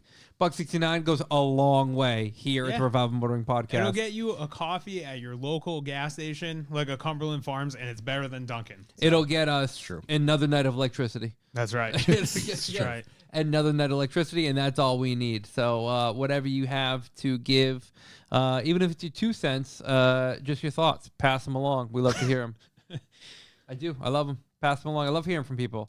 Sometimes people, hey, you said this, that ain't right. Tell me. I say a lot of shit that ain't right. 20 to look, buddy. That's what it is. 40 to touch. But yeah, we've been giving stuff away. Let me look now. I think coming up about a year and a half of this so far. We've been giving stuff away every month to the Beef for Beef subscribers. It's been a lot of fun. Actually, that's totally not true. We're coming up. That's 1 year. That's 2 years. Wow. So we're rounding the corner. We're like 2.5 years at this point. We've been giving stuff away, Josh. That's Isn't that crazy? pretty wild. Yeah, That's pretty- it's what's big shouts to everybody because that's 2.5 years of no ads, essentially. Yeah. And That's a big deal. That it's and let me be very, very clear. It is a struggle. This is not we're not eating steak and lobster and all that sort of stuff. It's a legitimate struggle, but we appreciate those who do because we have been able to do it for this long so far. So Beholden to no one besides you, yeah, that's it. which is the best part. Yep. I got my old number picker wheel. Okay. I got a number up there. I think should be a pretty solid number to get jumped off with. I'm gonna I hope it's 69. give it a little spin just so everyone knows it works. Everyone knows it's good. All right, we got to clear the I'll flip the table if it's 69. clear the range, if you will, with this first number. Yeah, it was Oh pretty my close. God, it's 65. That's Pretty hilarious. close. That's really very, very close. funny. That is really, really close. So, yeah, you ready to let it rip? Yeah, we're good. All right, we're gonna give this baby a spin, and we're spinning, and we're spinning, and I turned the volume off because it was our podcast playing in the background. So we're about to way. stop. No, oh my it's God! so close. Oh, I thought 87. that was a 6. 87. 87. So I that is definitely going thought that to was the 6 as well. Yeah, I was like, be this thing's rigged. Mr. Edward Dunn. Edward Dunn. E. Dunn. E. Dunn. Yes. So congrats, Edward Dunn. I will probably shoot you an email. I should have your address, but I'll shoot you an email just to confirm your address. And I'm going to take that stuff with me tonight so I can get it out tomorrow. Sweet. Look at that. Even expedited delivery on that baby as well. Yep. What's better than that? So yeah, big shouts to everybody who supports the B4B. We genuinely appreciate it. And like we said, if you can't support monetarily, share us with your friends, homies, crews, whatever. I don't know. Put us on a loudspeaker. Do something. Big shouts to RJ in the I chat. see RJ gets it. $1.69. That's gonna go Done. forever. Oh, and that was the other thing too. Hey, you don't want to subscribe? He has that tattoo. It's just amazing. I've that's- definitely seen it like coming out the bottom of his shorts. Like, Yeah, I mean, like, that's a big tattoo. That's not small. That's a knee sized. It's a Yeah. kneecap sized tattoo. Yeah, 100%. And it's like, it's a pretty solid green. I bet that was not that great. He likes getting tattooed, though. He's a little bit of a psychopath, so it was probably fine for him. That is not that bad, anyways. But yeah, killer Shake Shack tattoo. Actually, I've got this thing where there's a group of people at work, actually Chuck and crew at work. They love to go get poke, so like essentially sushi bowls. And I hate fish, so I'll hop in the car and go to lunch with them because like 2 buildings up is Shake Shack, and I'll get 2 double smoke shacks and a fry and sit down and just gorge. But I have no self-control like we spoke about. Yeah. So I'll only go when they go to get. So that's your control. That's my It's control. only- yeah. That's my control. Um, It just so happens they go once a week every week. So when I was in Japan last year at the day we were leaving, at the bottom of our hotel there was a Shake Shack, and my boss was a little under the weather is how I'll word that. Yeah. And he was like, let's go to Shake Shack. And I was like, definitely. are you fucking serious right now? Like, we're literally in, look, I have not had anything bad to eat, and you're going to subject me. And like after we're done eating, we're all like, that sucked. I feel like shit, Terrible you know, idea. like been eating, you know, in Japan for 7 or 8 days at that point. And I'm just like, dude, you never feel bloated. You never feel disgusted. Never. You don't ever like your farts don't smell. It's insane. Yeah. I'm sure Pete will pop up in the chat to And confirm. Oh yeah, to confirm. I don't know. He's at this point, he's got to be part Japanese, but yeah. And then we had Shake Shack, and I just was like, well, welcome to America. I feel like shit. Better get on a 14-hour fucking plane ride. That's a hell of Solid. that's a hell of a meal to get on a plane ride with. Brutal. Yeah, it's a tough one. But yeah, so shouts to all the B4B guys. Appreciate it. Yeah. We got a winner. I don't know. We haven't had any repeat. I I have the list. I I don't- know we haven't. Yeah, I was gonna say I can't recall there being one. No, I kept the list. So the thing is Carman Kansas, anyone done the math, you have to figure out how long it'll take for everyone to win. It's ever changing. It's ever changing because we're constantly, gaining a few. Yeah, losing yeah. a few. Put it this way. Yeah, not everybody who originally signed up is still there, and we understand. Again, shit's difficult, so like it's not what I mean. It's just that we have people coming and going essentially. Yeah, at if we have times. around the corner to one of every person is one. That would be solid. I mean, that's right because right. If every Josh is gonna have person, grandkids. if every, Your B2B is like that rotary down the right, street. if every person, let's call them every listen equated to a sub, that even at $2, Mustang, here I come. Buying that new edge. Yeah. something, Jesus. But no, we appreciate everybody who supports that and supports us overall. Like Wild Steve, who's here, he made the effort to make the drive to come visit, come hang out, have some pizza, talk some shit, see where we end up. Yeah. I'm excited to be here. I'm excited to be here a second time. It means I wasn't that shitty of a guest the first time. Not at all. great. Back to back. And it's fun. Anytime I get to go anywhere and see people I don't get to see very often, who welcome me with that same energy. So I'm very pleased that I was invited back. So thank you guys very much. Hell yeah, man. It's great. It's great. And I know last time I was like, oh, I really want to shoot your car. So we got to make that happen at some point this year. Okay. As well. And it's just you're a very interesting individual to begin with. You have your opinion. You're well traveled. You hold a pretty interesting position overall.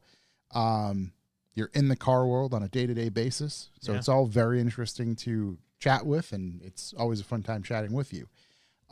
You alluded to it before. You were in Japan last year for the Tokyo Auto Salon. I was. Okay.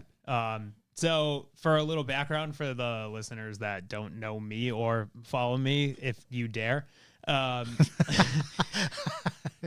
worry. Over the weekend, I lost 20 followers. So, Oh, did you really? Yeah. So I think it's funny to track it, right? But that's how you know who the real ones are. Yeah. You know what I mean? Like it's not that bad. It's not that serious. Yeah, if you go on the internet alone, you've seen worse. So whatever, get over it.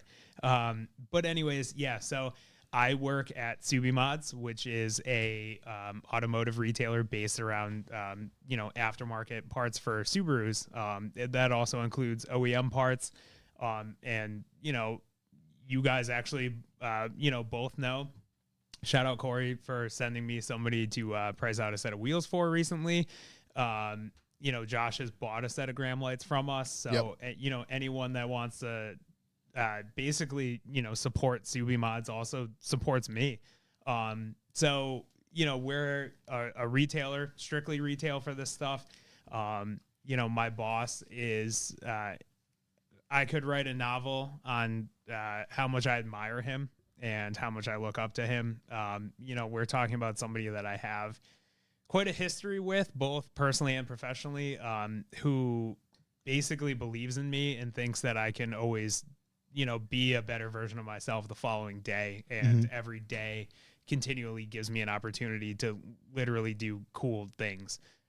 So shout out to Nick, my boss, and Subi Mods as a company. So my segue into that is that opportunity last year. end of 2023 and the 2024 is, we leave SEMA in November, and we, a few weeks later, he's like, hey, you want to go to Tokyo Auto Salon? And I was like, excuse me? Is that a real question? Yeah, does a tin man have a sheet metal cock?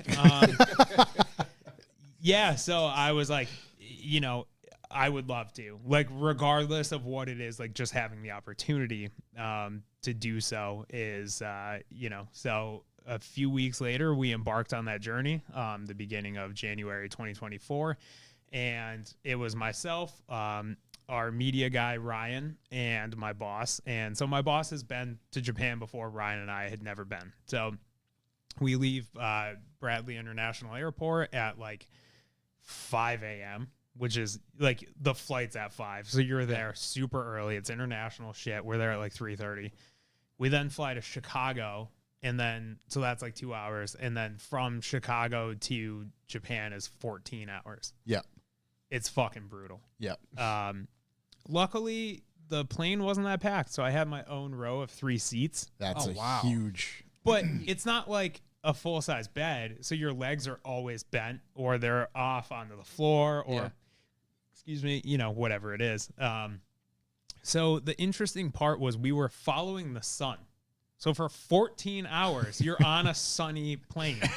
And it's just everyone's got the shades closed and the lights are trying off, to do everything they can. Yeah. Yeah. And 8 hours in. So I obviously have my work laptop and I'm working, and, I try to balance that work and personal stuff when I'm on planes, because it's easy to get burnt out and then you're unmotivated and you can't really get up and go for a walk, whatever it is. 8 hours in, there was no longer Wi-Fi. And I was like, first of all, not that I paid for this, because work did, but what the fuck? Yeah, yeah. So I'm like, what am I going to do for 6 hours? And it's not, I don't even have anyone to talk to, so you're just trying to sleep, didn't know that was going to happen, whatever it is. So that last 6 hours, I just was there with my own thoughts. That's not good. Yeah. I don't recommend that if you ever somehow get in my head. Yeah. So I saw Pete in Japan. Yeah. And I mean, Tokyo Auto Salon is quite crazy, as you can imagine. There's just a lot of people. So to actually yeah, we know a bunch of people that are there, right? Both personally and professionally, but to actually run into each other was somebody just so far away. Yeah. Yeah, on the other side of the world. Yeah. Pete lives 30 minutes from me. You know what I mean? It's wild, right? That is It really crazy. is. Yeah, and it was just the coolest thing. So, I got to run into Peter, and Is that right outside the HKS booth? I was gonna say, it yeah. is. It is. So, I see Big Feet holding an HKS bag. oh yeah, Of dude. course. Those boys shop. Oh yeah. I don't know whose credit card that's all going on, but how do I get one? So we get there, and we were very privileged to be there on behalf of HKS, pretty much. Oh, that's cool. We are an HKS master dealer. We're on their authorized dealer list, all that stuff. And so we get there, and we got to tour the HKS facility the day after we got there. It's a very impressive facility. There's 8 buildings. So when you see their photos and there's the building and it says HKS in the corner and Fuji's in the background, that's legit. That is real. Yeah.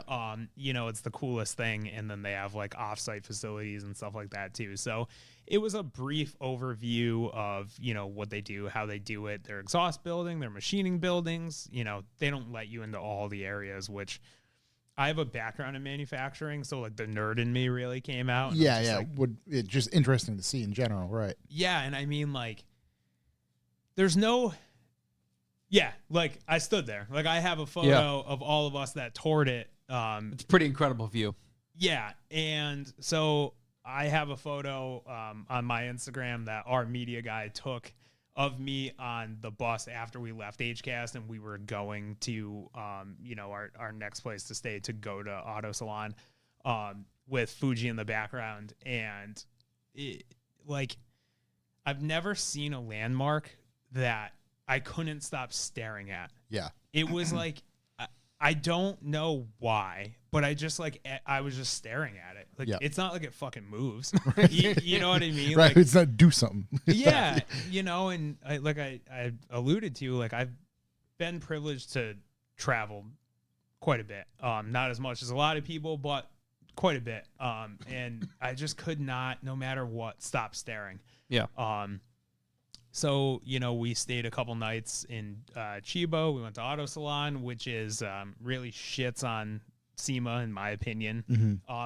Now, that being said, SEMA is a great show. If you've never been and that's kind of your dream, go and check it out. It is a very unique automotive experience. Auto Salon really caters to the fact that I primarily like imports. Yeah. And there's a lot of, you know, then you get not only the professional side of it, where there's people that I talk to, email on not a daily basis, but often enough where you get to meet those people. And it is very interesting to meet them literally on the other side of the world. For some of them, that is their home country. So it's a very big privilege. You know, but when I say that, like, I've just never experienced anything like the culture that existed at that show, where like they take so much pride in not just everything. Like, their presentation means everything. And SEMA does that too. But like, when I talk about the HKS booth, the Apexi booth, Work Wheels, it's all like, if you look at these photos, they're like, oh wow, it's a photographer's job to take something and make this look as best as possible. Yeah. They don't have to do that there. It just does it. It does it. The product speaks for itself. Yeah. Their displays speak for themselves. It is just, it's incredible. And it's so big. It's inside, it's outside. There's drifting demos. There's people everywhere. You get to see the cool new products. You know, everyone is super great to talk to. You know, truth be told, if you like imports or anything like that, and your dream is to go to SEMA, keep saving that money. Yeah. And go to TAS. It's going to show you a bunch of vendors that wouldn't necessarily be at SEMA, or at least if they are, not have the same presence.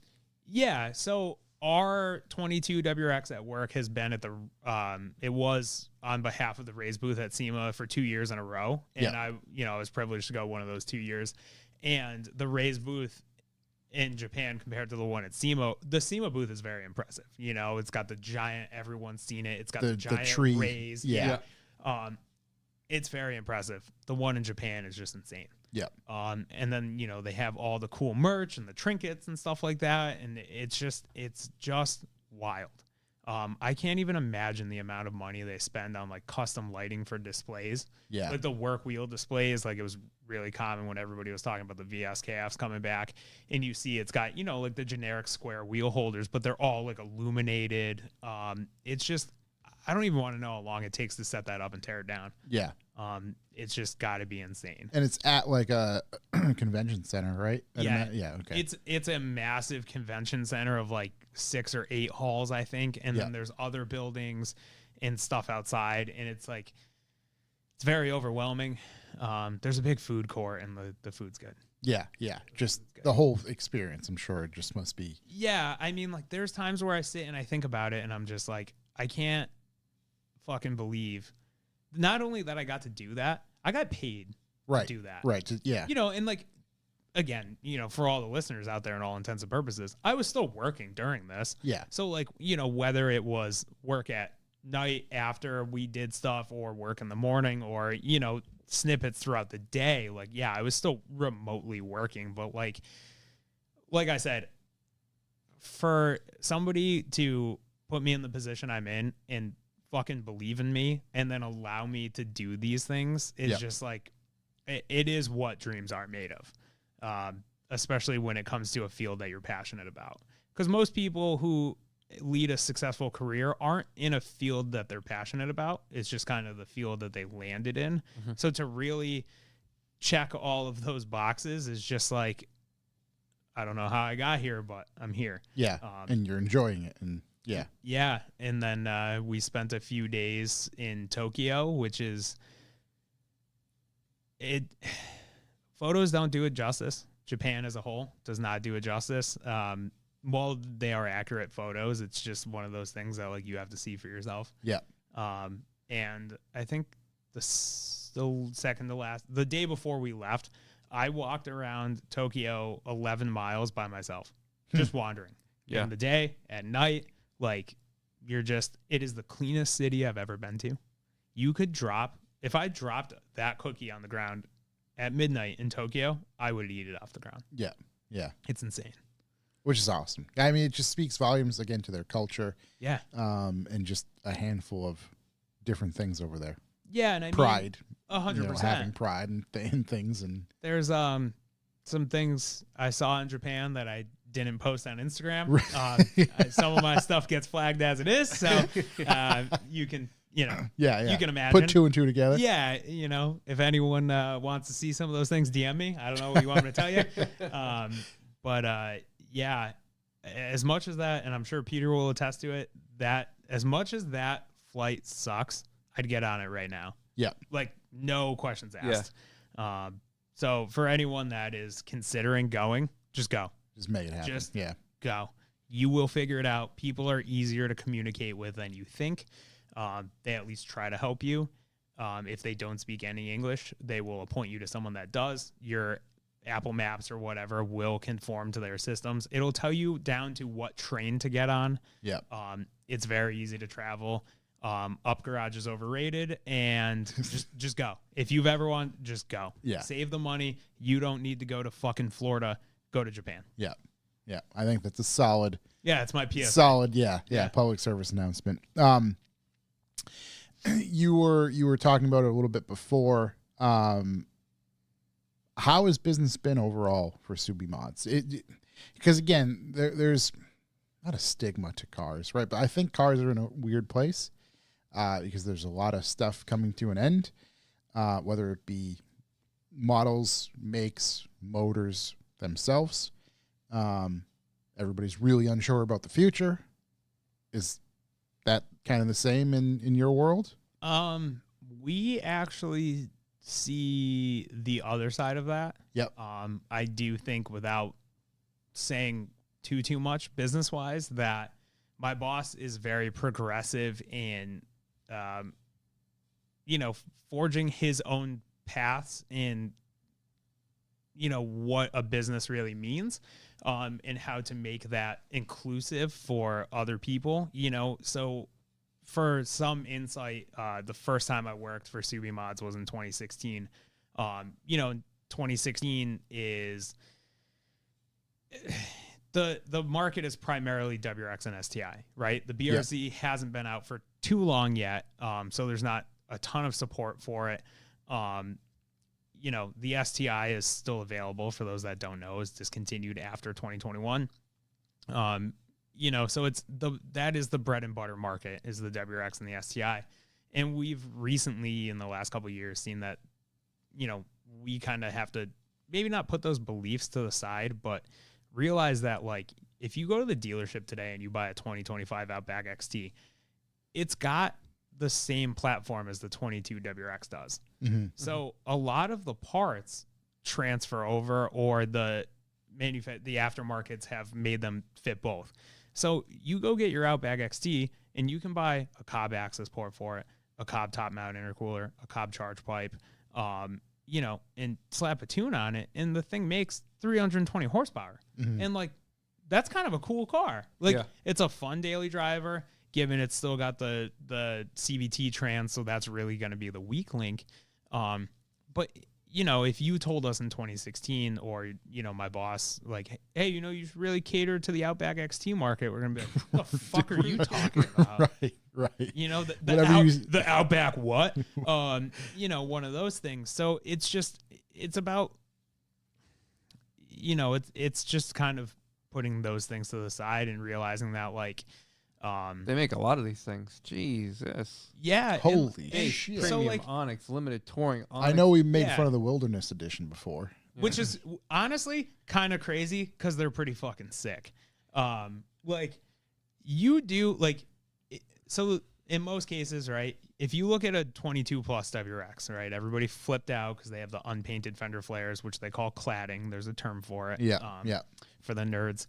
And, isn't my cup of tea in the lot at the dealership? No. but you put a set of wheels on it and you lower it in a lip, which I always call, that's like the car kid starter pack, right? Yeah. You know, front lip, wheels, you know, in some form of lowering it. Yeah, for sure. These are the same but different. If you do like an aggressive wheel, like a Method Racing wheel or whatever, some of the Sparco variants even, and a slightly aggressive tire, Yep. it's a pretty cool fucking car. Because now it just looks aggressive. A bit more rough. Yeah. And then you do some of those supporting mods where it's like, oh yeah, I have all-terrain tires, but it makes 320 horsepower. You're like, oh, that's kind of respectable. Matter of fact, I think one of these was at KD's getting a lift kit. Right. You get an even more of a lift kit? Yeah. Yeah. Oh yeah, you can do like lift springs, or they make actual like lift kits. You know, like the market, and then Can you get a manual? I don't believe so. I don't think so either. What motor's in this? So this should, some of those models, I'm going to be very honest, slightly confuse me, because when it comes to some of the models that have like the naturally aspirated motors, Yep.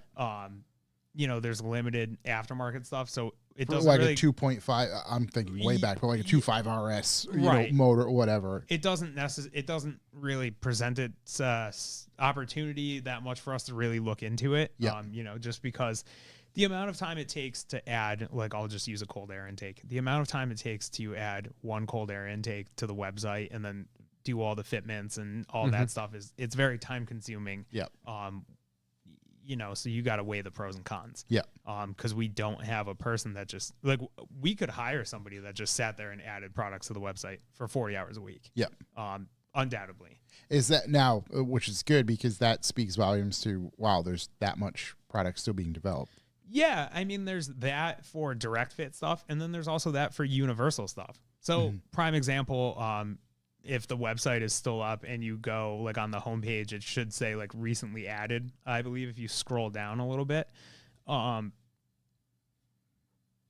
We got here. Some of them do. Yeah, we got bestsellers. Oh yeah.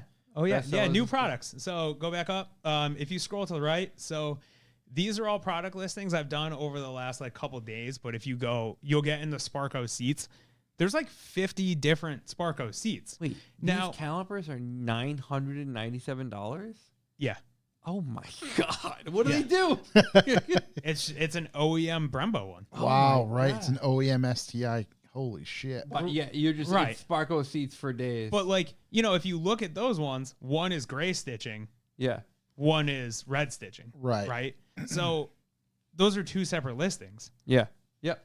Oh So- yeah, And then you got to do the product photos and stuff like that. So it's like this alone takes up a big portion of time, yeah, absolutely. you know, on top of all of the other things that I do. So Are the manufacturers supplying the photos? it depends on the brand. And like in this instance, yes, these Okay. are directly from Sparco. There's a lot of products on our website. A lot of the wheels will actually shoot in-house. That Yeah. way they are color graded, you know, by They match and Yeah, and Yeah. it's not taking a stab at any of the manufacturers. It's just like my boss is very much like, I know what I want my website to look like. I Yep. know what I want the image quality to look like.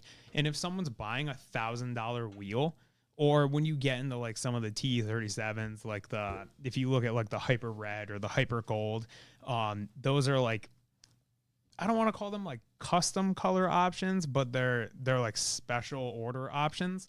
You know, there's not that many photos out there. Yep. So you'll see a lot of them get formatted very much the same way, where it's a white background photo. You know, it's usually 3 to 4 images. And yeah, he's very picky about like, I want this to be the best of the best. Yeah. because- Showcased. Yeah. yeah, like, Hyper red. yeah, so that would be a good example of one where like these are done internally. They are color graded. Like when I literally tell you that Ryan sits there with the wheel in his lap and color grades it, he has like a 50-inch monitor. Yeah. Yeah, he's doing that right then and there to get the most accurate representation of what that wheel looks like. Yeah. So when you walk in the showroom tomorrow at 9 Old Windsor Road, Suite B, Bloomfield, Connecticut, and you buy that Hyper Red wheel, It looks That's like You know what looks you're like- getting. yeah. You know, so there's a lot of pride involved in that. And having accurate product photos is the best thing that you can do. It is discouraging both because I'm a consumer in other avenues in my life, every avenue, right? Even automotive, where you see something and it's a description and it's from a reputable manufacturer and it just says like, no image provided. And it's like, oh my God, I hate that. Or it's like this stupid little gray picture in place of where an image should be. And it's like, well, why can't I see camera, this? It's like, okay, cool. I'm not buying either this product or at least from this place. Yeah.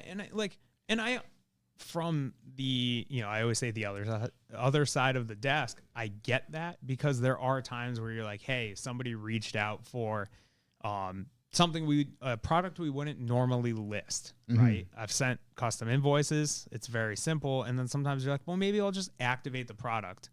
And if someone, if they want it, if they want it, they'll buy it, if you do your due diligence and you're like, the product title matches the SKU, matches the manufacturer, the price seems right, and this is, a reputable vendor, then go for it. But, we hold ourselves to what we think is the highest standard. Yeah. And striving for less is a failure. Yeah. So why accept it? So overall, even though the platform may change, there's still, a market for undoubtedly everything, essentially. Yeah, because we've seen it was weird. We saw a big dip in I'll call it the performance side, the horsepower side of it. Not that many people building motors anymore, or like the high horsepower stuff, right? Because Stance kind of took its own way. So, it moved into suspension and aesthetics. So, okay, you're just shifting what the market looks like for us. Now, when we cycle back to the 22WRX, the brand IAG, who's a big name in the Subaru space, just came out with their first short block for the 22 Plus WRX. It's 1,000 horsepower capable. That's the entry level block. And it's like $6,000. Like it's not even expensive. Yeah. So it's like Subaru finally came out with a platform that holds some decent power. And it's like, oh, all right, cool. People are making fucking horsepower again, which, I think is cool. Yeah. But I also see the side of it where you go and you spend $40,000 on a car, maybe you want to keep the warranty or you don't have, well, they offer a lot of them. Yeah, so they basically make one for every model in all sorts of configurations. So they make de-stroked ones. Yeah. They make closed deck ones. So like those FA21s is like a 15 to 21 WRX. Yep. Those are obviously long blocks. But yeah, the 22 Plus one is it's a good platform. They're coming out with their own stock location bolt-on turbos, which is basically, my understanding of it is like a modified Garrett G series.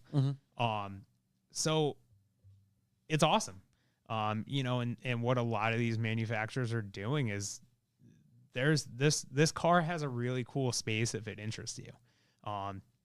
Where you take one and you do intake, exhaust, front or intercooler and a tune, and the car makes 360 horsepower, like pump gas, like it's easy. Yeah. And again, like a 350 horsepower car is a fun daily driver. Yeah, it's a hoot. Yeah. Yeah. As an everyday on the road with everything else. Yeah. Great car. 100%. Yeah. Good time. Yeah. Good time. It gets all the things done. And then you get into that space where it's still all-wheel drive. So you throw snow tires on it and you're good to go. And they've just been good. They're good cars. What are some of the biggest trends currently? Or even hot products, let's call it. I mean, everything. I hate to say it, it's still everything. that. We see with this one. We got our best sellers up here, BC coilovers. We got some clutches. Obviously, the Access Ports. Access Ports is like Yeah, it's number one. Got to be a no-brainer. It's Yeah. it's like the first One thing of the you do. first things, right? The entry level. That's the weed of what you're gonna mod. Yeah, exactly. That's what you buy after the It's front that lip. first hit. Yeah, exactly. Like I always joke, and I joke with customers because they come in and you get I like to interact, right? So I go, hey, like what are you shopping for today? Oh, 22 WRX, I'm just gonna do some aesthetic stuff because I don't want to void the warranty. And I go, that's what they all say.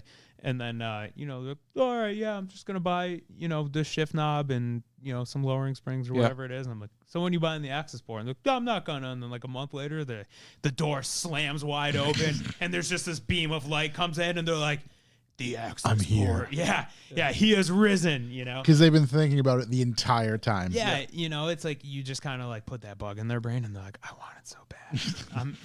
Like they're up at night and they're just like, God, access port. I must have. Yeah. I gotta have it. Stage 1 map. But like all things considered, even if you didn't want to make additional horsepower, flashing the Cobb, like they call it a stage 0 map. Yeah. It just makes the drivability so much better. I'm not. I think APR offers something like that for Volkswagens. Yeah. It's like a tune, but still like Like it's kosher. Yeah, exactly. Like it's usually like stock boost, stock timing, that kind of stuff, but they've just made drivability better. Yep. My big complaint about the 22 Plus, the VB chassis, is it's got an e-throttle and the delay it's brutal. Because Didn't some people used to refer to that as like suicide throttle? I think it was like that with That's a wild name. Jettas, because it was just like, or like death throttle or something like that, because there was a lag, legit a lag. Yeah, and it's like you get used to it, but the second you like stomp on it and there's like nothing, it's like it feels like a big turbo car, but it's not. You're just waiting. Yeah, and I mean, like I'm biased, right? Because I'll drive, my 240 there, which is a cable operated, and I have the thing adjusted like a piano string. Just like the tensile strength. It's actually to the point where it's got like a barrel adjuster similar to like a BMX bike brake cable. The tension is so tight it has worn away. The cable has actually worn away the material, so it sits on an angle. And I get out of that where it's like that instant like throttle, and then I get in the RWX, which is, since it's been tuned, it's marginally better, but I'm just like, make this so sensitive, like find the spot, and that's all I want out of it. But you flash a access port tune and it's marginally better. It's night and day different. What are the mods for like the BRZs? Very similar? Are a lot of people, is there more performance based stuff, or are people still that same kind of cookie cutter, wheels, suspension? Yeah, the BRZ guys seem to want the wheels and suspension. But the BRZ guys tend to lean more into like, we get a lot of them that start asking about like sway bars and stuff like that, where I'd say the WRX guys want to lower it. Yeah. Right. Everyone wants to lower their car. It looks cooler if it's lowered. End of story. Yes. The BRZ guys seem to want to be doing like, they like to do a lot of chassis bracing. I would say we got a lot of adjustable arms over here. Yep. Yeah. And I mean, you'll see Adjustable end lengths. a lot of those fitments carry over. So it's mutually beneficial. My boss has been big in the last like year or two about bringing in some of the, Japanese brands that are difficult to get, Sims, Blitz, that kind of stuff. So we have a lot of unique product offerings, a lot of the interesting HKS stuff, Vertex stuff. So that's always been a pleasure, and then painful to my wallet too. But yeah, the BRZ guys. And then, my boss started drifting and he has a 23 BRZ that he drifts. And he also has, the old, Lock City school car. And cool.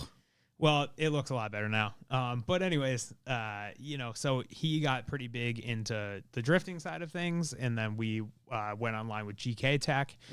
So we see a lot of GK Tech sales too. So the drifting side of that for the BRZ guys is really taking off. Yeah. Again, in the grand scheme of privileges, my boss bought a Cusco 1.5 way diff for the 23 BRZ. My buddy Travis, put it in the pumpkin. I went into work. We put it back in, and I was like, "Hey, I'm gonna go test this," because I'm more expendable than the owner of the company. And I'm like in this cul-de-sac, allegedly doing donuts, and I'm like, this feels just like my 240. This is a great fucking car, you know. And I was like, I literally got back to the shop and I was like, I get it now. And he's like, what? And I was like, I get why these cars are awesome. Yeah. You know, and then he's like, let me take it for a ride. And I was like, okay. And he comes back with like this shit-eating grin on his face, you know. And it's cool to see somebody who's such a diehard, like, he is a professional businessman. Like, that guy lives, eats, and breathes work all of the time. You know, to see him enjoy just like the raw form of automotive where you actually made your car louder, more annoying. Like a big improvement comes with a lot of compromise. Right. We were talking about that earlier. Just right. like we're as if we know more than the fucking engineers who have developed it. Yeah, and like, you know, he comes back and he's just like ecstatic about it. And then he bought an HKS turbo kit for it. And so there was a SMF track day that was Subaru based that we did in part with you know, SMF at Thompson. Yep. And he was like, hey, this car's it needs gas. Go get gas. And I was like, you want me to street drive it? And he's like, yeah. And I was like, okay. You know, it was the first time I'd driven it since the turbo kit was on. Boy, was that a fucking hoot. You know, it's got one of the GK Tech strike fast shifters, so it's like tall and it's like super like, yeah. And I'm just like, just short, and then does it recenter itself? And yeah. And I'm like in it, you know, and like now it feels like a race car. Like it's got a bucket seat, it's got harnesses, and like, you know, it's so drift car that you have to use the quick release, and it's got all this shit. And I'm just like, oh, all right. And I like leave Thompson and I'm like going up the hill and I'm just like foot to the floor, like railing gears. And I'm just like having the time of my life. And like I get back and I like look at my boss and I'm like, dude, I'll sell my 350Z right now, like, and build one of these cars, because I just was like, this is so sick. Yeah. So I'm very hopeful that the forced induction side of the BRZ market really takes off and people realize the potential that car has. I think it will, because from a chassis standpoint, it's a great foundation from what I hear. Everybody's biggest complaint was, oh, it's underpowered. Well, okay, if the aftermarket steps in and helps that even remotely, then I think that car, it was actually funny. So he was texting me when EFI Performance was tuning it, and he was like, yeah, so the first pull without modifications made like 300, and I'm just like, yeah, keep going. And he's Definitely. like, and he's like, second pull made like 330, and I'm like, keep going, you know, and because I'm very much just like, dude, just like running on the ragged edge. Fuck it, you know? Yeah. And he was like, nah, and I think it landed right around like 330, and like I was driving it, and I was like, I would get in trouble. Yeah. If I own this car. Yeah. Forget about it. Just a problem. Yeah, because like my 240 is kind of over the power limit of like, you can't just floor it everywhere because it gets moving pretty quick. Jail speed. Yeah. Yeah, like it's just over that. We're like 3 to like 350 is like, you can still be, there's a time and a place. Yeah. You know, on a closed course. Yeah. But it's a good you can time. enjoy it. You can enjoy yeah. what the throttle response. Yeah, allegedly. Yeah. You know, good cars. Highly recommended. Anyone who's got one, just put a turbo kit on it. Just put a turbo. What's this turbo kit cost? I want to say it's like $5,000. We got turbo kits on the Subi Mods website. Oh yeah, full Nice. HKS kits. And I mean, it is a beautiful kit. Like, it's the whole kit: the manifold, the turbo, the intercooler. You know, everything. You basically just need a tune after that. To the point, it's such a nice kit. I didn't even install it. It was great. Oh, really? Yeah. So they put an HKS turbo kit on the old Lock City school car. Yeah. Mm-hmm. And on the 23 BRZ. And they're just all around beautiful kit. Look, this one's on sale. Yeah. Look at this one, 10% off. And free shipping on orders over $250 if you're in the continental 48 states. So You gonna ship this baby for free? yeah, 100%. Get the hell out of here! Wow, look at that. You know, so it's, and I mean it. You know, Wait, you Brockman? Edo Brock's making a supercharger. Oh yeah, God. yeah. Whoa. Well, the supercharger is significantly more expensive. Yeah. Oh, it's Edelbrock. What kind of power are we making with this? 242. I'm just not a supercharger guy. I am in certain applications. It ain't Right. this Not one. not this one. That's a pretty looking kit. Yeah. They do have a couple different options. I don't believe so when they ours came directly from HKS. Yeah. And they asked my boss like, "Hey, what do you want?" And they're like, "Do you want like the bigger turbo?" Like I think they spec'd them out like kind of like a custom kit. And he was like, "I don't know, just like send whatever." And they're like, "All right, we sent you the bigger turbo." And he was like, and I was like, "Get the bigger turbo now." Like, I'm just like, turbo. just crank up the boost. Just do it now, so you don't Yeah. have to regret. Yeah, just buy the kit. And I mean, dude, at $4,500, There's 7 in stock right now. yeah, Look at dude, we're hooking it up. that. 10% off. You're not kidding. Ready to go. Like Yeah. there's not Off. even. Yeah. 10% off, free shipping, and it's in stock. Yeah. Yeah, Hell, like I don't know what more you would want. you get it. There's not much more you can ask for. You get it, and you can install it over the weekend. It's supposed to snow. Have at it. Yeah, Yeah. right. Exactly. Although what did happen, it wasn't when we were putting in the turbo kit. So the 22 plus BRZs and the WRXs have this interesting problem that has been very well documented. Oil. Well, it's when they RTV'd the oil pan, Mhm. Yeah.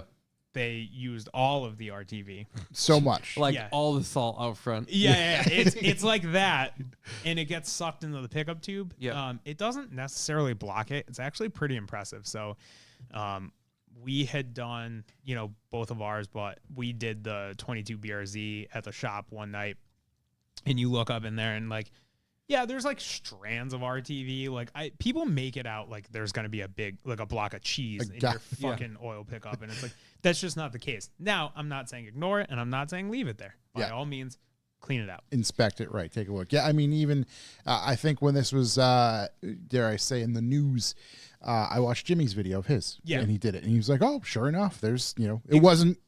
Like not you said, substantial. it wasn't fucking Swiss cheese blocking anything, but it was. Yeah. It was there. Yeah, I mean it's a thing, right? Yeah.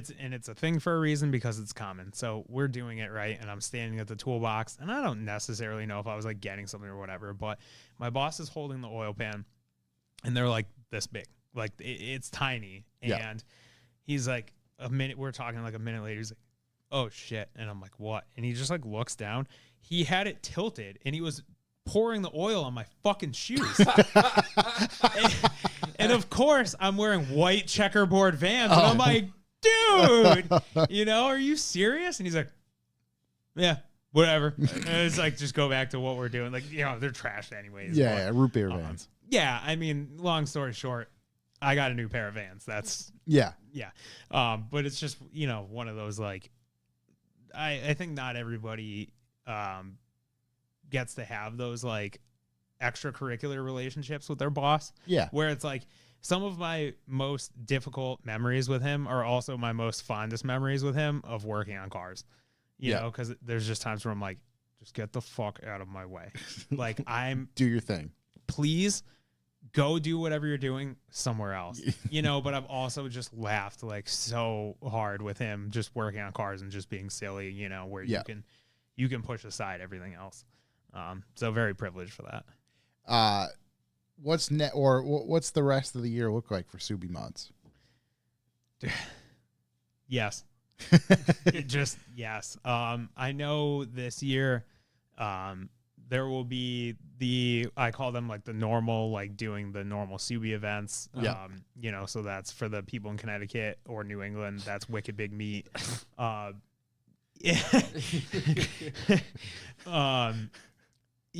And then that's usually like Florida, Texas, California, Chicago, Pennsylvania. I know that this year we're in talks of doing a lot of the grid lives. Yeah. I don't really know. We have another car that's not pictured is kind of how I'll leave that. Cause I don't really know if that's like a secret. Where it's at. Like yeah. It's just like, it hasn't been brought to light yet. So why should I be the one to do it?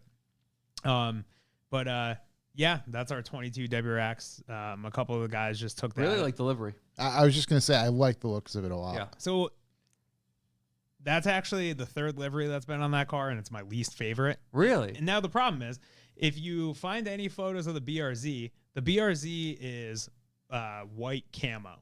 White camo. And the trailer that we have is also white camo. Mm-hmm. And like camo is the theme. It goes way back. So you'll see it's the same kind of camo. Yeah. But if you find the other liveries of our 22, that's both the BRZs together. Team BRZs. This is at the. That's at Thompson. Stagger at the- Motorsport. Yep. Yep. Yeah. We need one of those goddamn tents right there. Dude, It's so big. that's 1/3 of it. There's 2 smaller tents that attach to it, and Okay. there's blow up furniture. We and need that smaller version. It's gangster, but boy, is it a pain in the ass.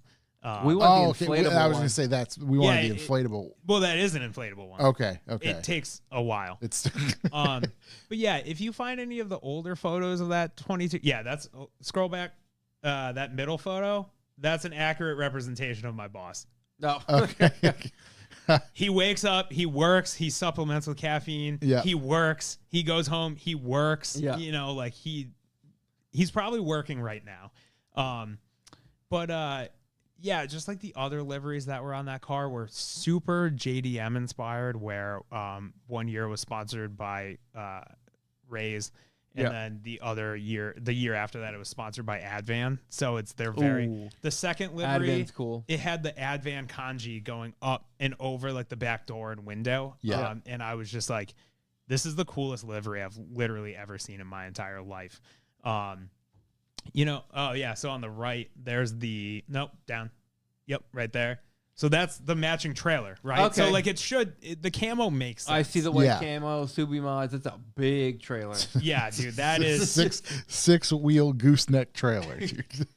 he's a little excessive sometimes. Like I'm just like So what do you have? What do you have in there? I would just say all the booth stuff and 2 BRZs. yeah, or 2 cars? That's actually a pretty accurate yeah, representation. I mean that's Yeah, makes sense. That's what that trailer is. Then. Yeah. Yeah, you got to let them know. And the best part is the whole back door is a giant shocker sticker. Oh really? Yeah. So that's kind of an ode to his father. I guess his father used to always put shocker stickers on the mirrors of cars. Yep. So we actually have a Subi Mods shocker sticker. So yeah, I just go up, and then on the left, that one.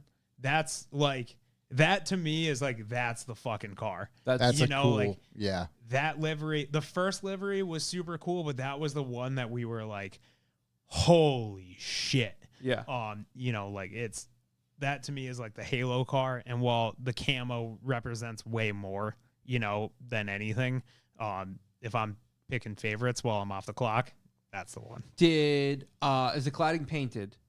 Cladding is sanded smooth and painted. So you'll see the fender flare cladding is painted. Yeah. The bumper cladding is also painted gloss black. Mm-hmm. So it definitely makes the car feel like kind of what we all thought it should feel like. Mm-hmm. And it's just very complimentary. Must be easier to wrap now though. I don't know. I don't do it. Fair I enough. just watch. I just Do you like, wrap it internally, or do you have someone do it? we have people do it, but they come to the shop and do it. Okay. I'm not gonna out someone that we know that does it. Shout out to that person. Yeah. Shouts to them. That's cool. Shout out to them for styling up our car. That's how I'll word that. So, but yeah, it's awesome. And I've watched them wrap cars and just go like, there's no way that's going to work. And then like 20 minutes later, I'm like, you did the whole fucking side of the car in one shot. Yeah, one piece, one panel. Yeah, and I can't even put a sticker on straight. I can't even put a screen protector on my phone. Yeah. And these guys are doing the whole side of a car. Yeah, it's wild. It's definitely an absolute skill. It's an art form. Yeah. Yeah, to say the least. So good looking cars. I like the fleet you guys got going right now. Yeah, it I think my boss he's got the dream. Yep. You know what I mean? Like it really cycles back to like he hasn't stopped dreaming. So he really is a big Subaru fan. He is. Okay. Which makes sense. Again, it just helps when you have I a think you passion gotta for be, something. yeah. Right. It's just like, yeah. oh no, he's really into Mustangs. Yeah, I mean it's a passion for modding. And like don't get me wrong, like he has owned and currently owns models outside of Subarus. Yeah, but for sure. The the scales are definitely tipped in the And Subaru at least direction. gets it, understand. Yeah. Yeah, so that middle photo, that 04 STI is his STI. He's had it since he was 18. Yep. That car has like 30,000 miles on it. It is recent. So again, that livery is very much like it's an ode to when the company was started in 2008. So that's like the original like logo and font. Those are S203 STI BBS wheels from Japan. I was just gonna ask what wheels those were. We found, so him and I were drinking coffee one morning in the parking lot, and we found it was still in Japan, but it was an S203, which is like it's a special STI version that they have in Japan. So they have like the 202 is the Bug Eye, the 201 is like the GC8, et cetera, et cetera. And we had found a silver one. It was just like this. It was a silver 04, and we were like, holy shit. Like, you can have the car. Yeah. And then, like, he was like, yeah, just got my taxes done. Guess I'm buying a set of wheels. And I was like, all right. So we actually were able to source. That was the last available set of those wheels, brand new in Japan. It's a good looking wheel. From, like, a dealership or whatever. So, yeah. And it was very much like, for background for this, there's a photo at the first Wicked Big Meet at Wachusett, and his father had this car there with those wheels on it. Like, this was basically him being like, I wanted to create 2007 or whatever it was all over again. The car was completely repainted, brand new fenders, bumpers, side skirts, trunk, wing. Like, the car is immaculate. And I'm just like, I have a soft spot for that car because not only did I have a silver 04 STI, that's the car that I fell in love with. You know what I mean? Like, that's the car that made me fall in love with Subarus. Yeah. So that car for me is the, just like, if anyone was like, what car do you, like, if you could pick from the fleet, what car do you want to drive? And I'm like, that's the one. That's the one every time. The other ones don't even matter. You know, it's just, I don't know. That one makes me feel passion. Makes me feel passionate. That's cool. Yeah. Everyone's got that car. Yeah. Does this get driven or taken out often? No. No. Like, I didn't think so. So it's essentially the most recent update I got on it is that it's basically going to EFI Logic. Because if you go under the car, it's very like 2007 under it. You know, it's going to EFI Performance for basically a full restoration of like, change all the suspension. Like, if you got I don't know if it's getting dry ice blasted or anything like that, but like, if it needs a motor, put a motor in it. Like, I know he's got a new turbo for it and some other stuff like that. So, you know, I got the exterior tune. Now it's time for the underside tune and under the hood tune, and probably just go back away and he'll drive it once a month. That's all right. No, I think it's very cool that like you have someone that is doing very well and very driven and is like, no, I want to drive my 04 STI. Yeah. And I'm like, It's because it's like, you know, we are familiar with a bunch of dudes who like Mark 1s, Mark 2s. yeah, You know, and it's just, that's where their wheelhouse is. That's where they want to stay. So it's cool to see that same idea, but with an older platform for something completely different. yeah, you know, I think it's important to, you know, if you can't stick with the car you fell in love with, find one that you're in love with. You know what I mean? Like, it's just like when you're talking about, you know, the R32. Like, hey, you know, I might want another project, but like, that doesn't mean I'm getting rid of the car I love. Yeah. It just, right. That was one of those cars. Like, at some point I need to have one of those. Yeah. And when I do, that's okay, cool. I have one of those. Yep. So it's good. What about your projects in particular? I seen let's see, one of the last photos I've seen that you posted was the whole rear subframe and all the fixins on it with in the back of your car. I mean, like, the car wasn't pictured in the front, that was out. It looked like another subframe. So I had a rough year with that fucking car, man. But yeah, so I'm big on the comfort mods, quality of life mods. Younger me was very much like, hey, take out the factory subframe bushings that are not only rotted, but like when I took out the subframe the first time 10 years ago, one of the bushings literally just fell on the ground. Yeah. Like, so for anyone that's familiar with Nissan subframe bushings, it's like a metal ring that sits in the subframe. Then it's rubber with like 3 attachment points and then more rubber and a solid metal sleeve. You know, and the whole center section just fell out. And I was like, oh, that explains a lot. And so at the time there was less offerings. You know, you could do like OEM, and I don't have that kind of money. I still don't have that kind of money. I'm sure Whiteline had something, but theirs is a very OEM style. It's just not for me, I don't think. And then you basically had solid subframe risers, and the appeal was that it would raise the subframe up to help with geometry correction for lowering the car. Yep. And, you know, 10 years later, I don't fucking need that. Right. Now, I've said this a million times before. I'll say it again. My car is not a drift car. Yep. I bought it with the intentions of drifting it, and then I made it nice, and then they became, in my opinion, irreplaceable. Yep. Or it's not very feasible to replace one. So here we are. And every year I try to do a quality of life mod. And this year is taking out those solid subframe bushings. Yep. 90% of the time, they don't bother me. The car still has, you know, adjustable arms with Heims.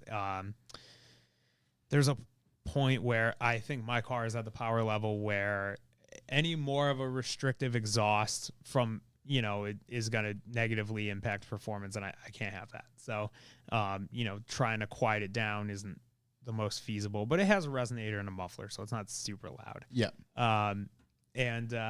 So the solid metal subframe bushings are out. They are, and I put the GK Tech polyurethane ones in last night.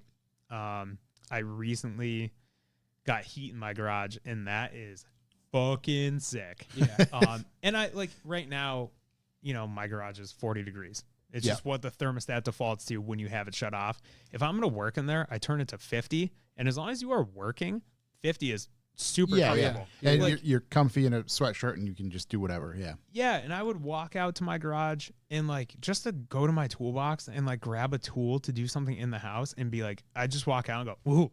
Like, because it would be, if it was like 22 outside, it was 25 in my garage. Yeah, it wasn't much different. Yeah, that everything is also fucking 22. Yeah. You know, and like it's a giant hunk of metal. It's a cold stink. Yeah, everything you touch, it's cold. Yeah. Cold. So like, I mean, even the other night, like I'm under there, I take the whole subframe out, which is, it's not a difficult task. It looks like 4 positions, right? 4 big bolts going up. Yeah. So the frame rails have 4 studs. Yeah. That basically holds it in. You also got to disconnect the drive shaft, the coilovers, the brake calipers, and the e-brake cables, and you're done.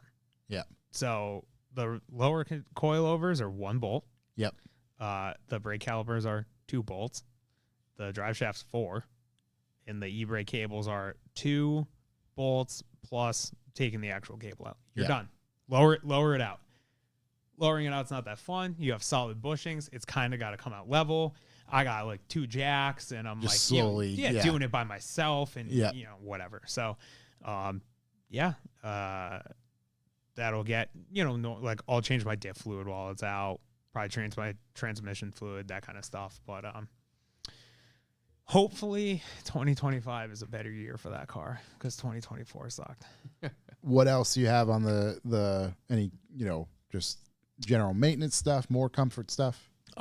So I am swapping headlight housings, which is an interesting thing to explain to people. So my car has the Sylvia front. Mm-hmm. Those headlights they're old, they're brittle, they're plastic. They're very known for like the tabs breaking. Yep. I've always had one that was missing, like one side when I got it had like JB Weld on it, and I just like never questioned it. And then the middle side, one of the 2 bolt tabs was missing. And I retrofitted them with projectors when Sylvia bricks weren't expensive. Yep. Like they were like pristine ones were $500. Now pristine ones are like $1,200, like $1,000 to $1,200. So I cut them up. I put projectors in them because I wanted to see, you know, like I want to drive the car. Again, quality of life mod. Yep. Right. So, it's just time. And I'm like, okay, I gotta, like, it would always just jiggle. And like you drive behind me and it's fucking annoying. And there's a bit of a, Yeah, because it's a projector. So it's got perfectly flat cutoffs. It's an HID. The car's low. Yeah. So you're already like to the point where like sometimes at night people will pull over. And I'm just like, this is embarrassing. It's like, when your car smokes, you're just fucking embarrassed. Yeah, you think everybody's watching for sure. Or you got the gnarliest exhaust leak. The thing sounds like a fucking landscaping truck. Right. It's so embarrassing. So I was like, all right, I got to fix it. So I was on the hunt for just a left-hand Sylvia brick. And I found a pair. Like, it's unbelievable. I spent too much time on Marketplace. It's every car guy's. It's one of my many red flags. So I found a set of bricks that were already retrofitted with the same projectors. And the last I knew, there was only 3 people that had ever done it. Yeah. And so I hit the guy up and I was like, hey, you still got these? And he's like, yeah. And I was like, would you ship them? And he's like, yeah. And I was like, would you ship them if I gave you the shipping label? And he's like, yeah. And I was like, all right. What's your PayPal? And he was like, it's whatever. And I was like, okay, $500 for both sides. Done. No, I was like, so they're 50. Okay, whatever. He had taken them apart and painted the housings. Yeah. So I was like, I'm just gonna swap all my guts. Like, you just throw them in the oven, bake off the lens, Yep. undo the adjusters, pop out the bowls, and then repeat the process. Mm-hmm. So that's I was baking my headlights this weekend. If the cookies taste like plastic, I'm not sorry. Yeah. So it's literally like the subframe is like a big job, right? Because you took out like 1/3 of the car, and it took me like an hour and a half. Yeah. Like, and the hardest part is jacking the car up. Right. And Shit it just sucks. Yeah, just doing it by yourself to get it on the jack. It's so put it, dodgy. yeah. Yeah, because like you got to get like one jack under to get the other jack under. Like, you got to start jacking it up to get another jack under a good area to jack it up, and then you're putting it on shitty Harbor Freight jack stands, And then there is that attribute of me that's like, well, I am alone. Yeah. Right. I can't really be being a shithead. Yeah. You want to be at least a little bit extra careful. Yeah. And like all jokes aside, like I don't want the car to fall off jack stands. Right. So there's that. And it's just like, I was like, dude, it's gonna suck. These bushings been in there forever. It's like a steel subframe. They're aluminum bushings. And I'm like, just out there with the fucking hammer, just like, and they're like tink. And I'm like, oh, sick. And then like, I'm probably like, I don't know, 2 hours into this project. I'm like, well, I'm fucking done. Put the subframe back in. Yeah. Okay, we're gonna do some other shit while it's out. But yeah, it's a good fucking car. Yeah. I fought it all year. All of 2024, I fought that fucking car, and I still put 5,000 miles on it. Yeah. That's a good car. I was gonna say, you literally last time you were here, you drove it here. Yeah. I would have loved to drive it here again. Yeah. But I mean, take a look at the salty entrance. Yeah. So yeah, that's in my parking lot at work. Shout out to Ryan, our media guy. Good looking car. Yeah. Thank you. So for some context, funny story about the last time I came here.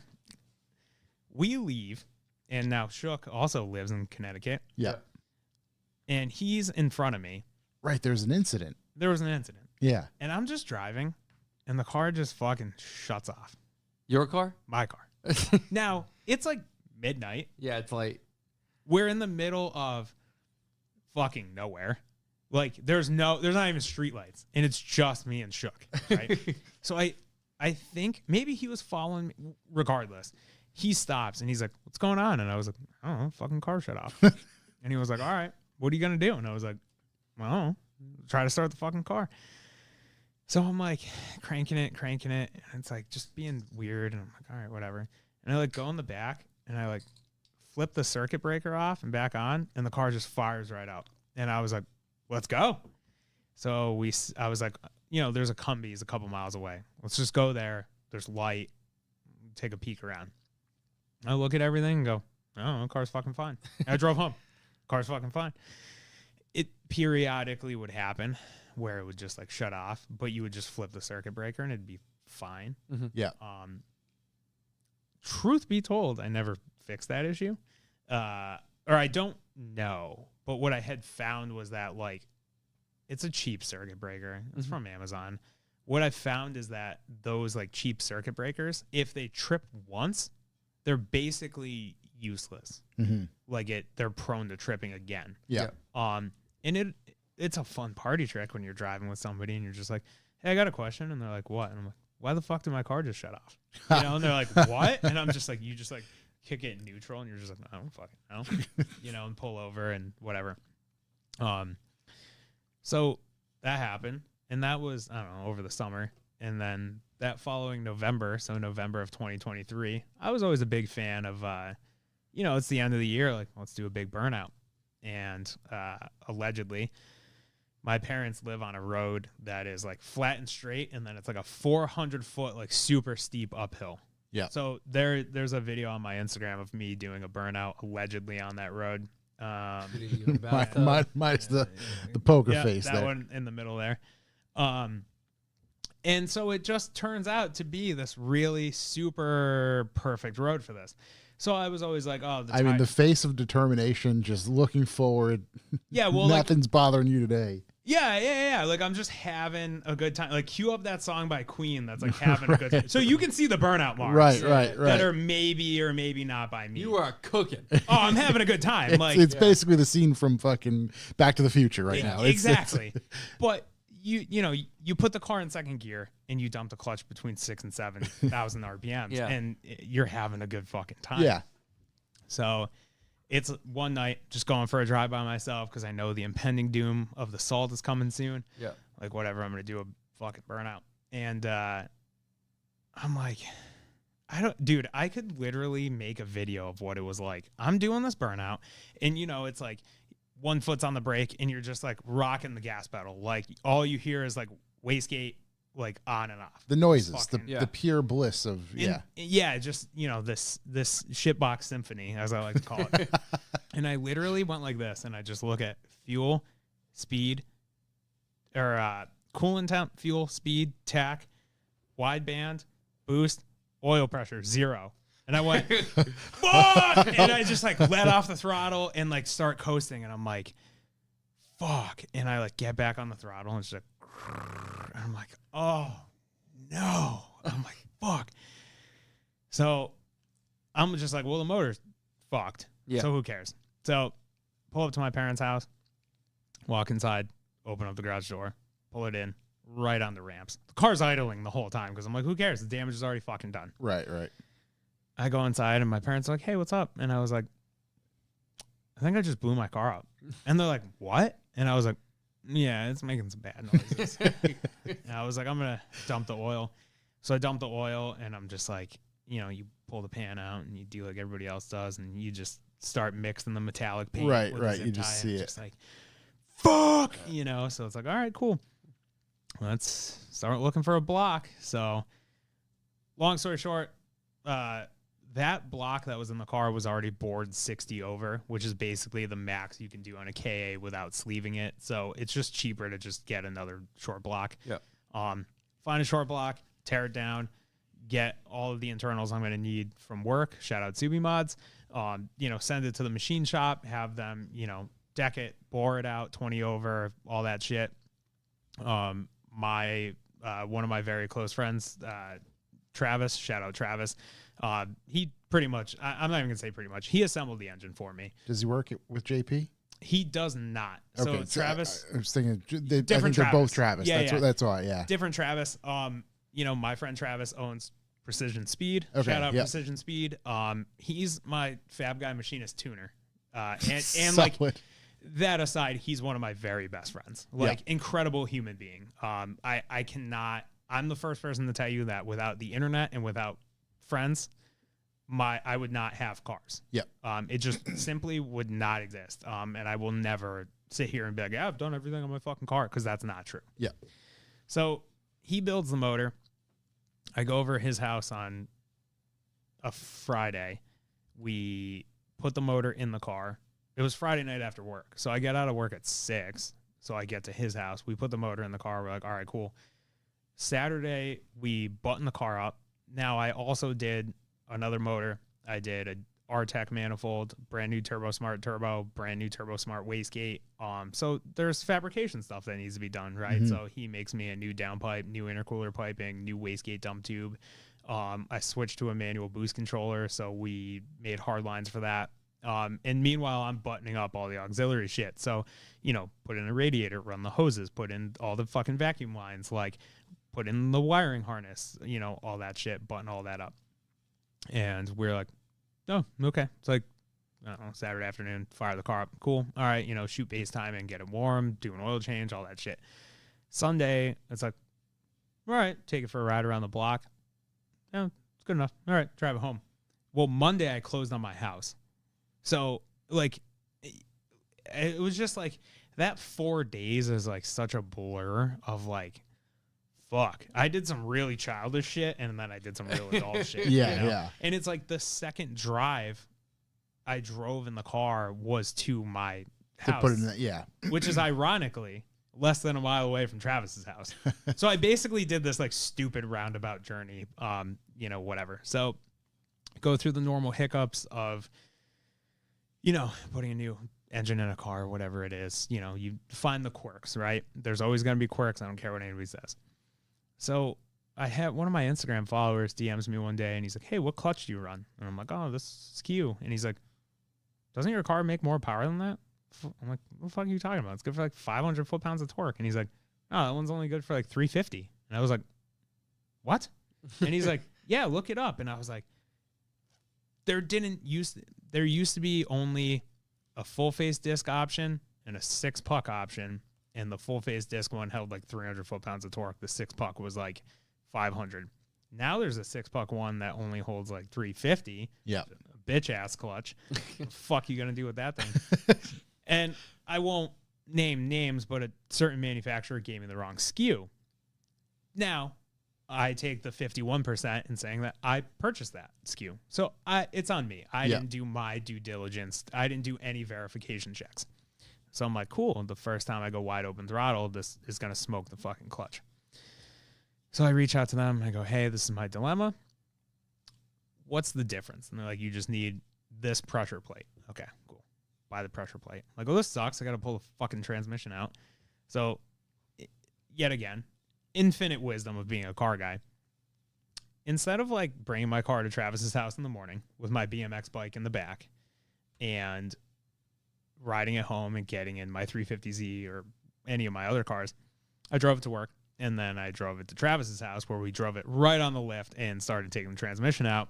And the transmission's fucking hot. How hot was that? It was so hot that I burnt this. Like, this is unrelated, but I had this like blister here from being on the bell housing to get just bolts. And like I would like do like 2 turns and then take my hand off and do like 2 turns and like he's like, you're being a bitch. And I was like, I got fucking keyboard hands, dude. And, like, and I was like, you're a machinist, you got keyboard hands too, fuck off.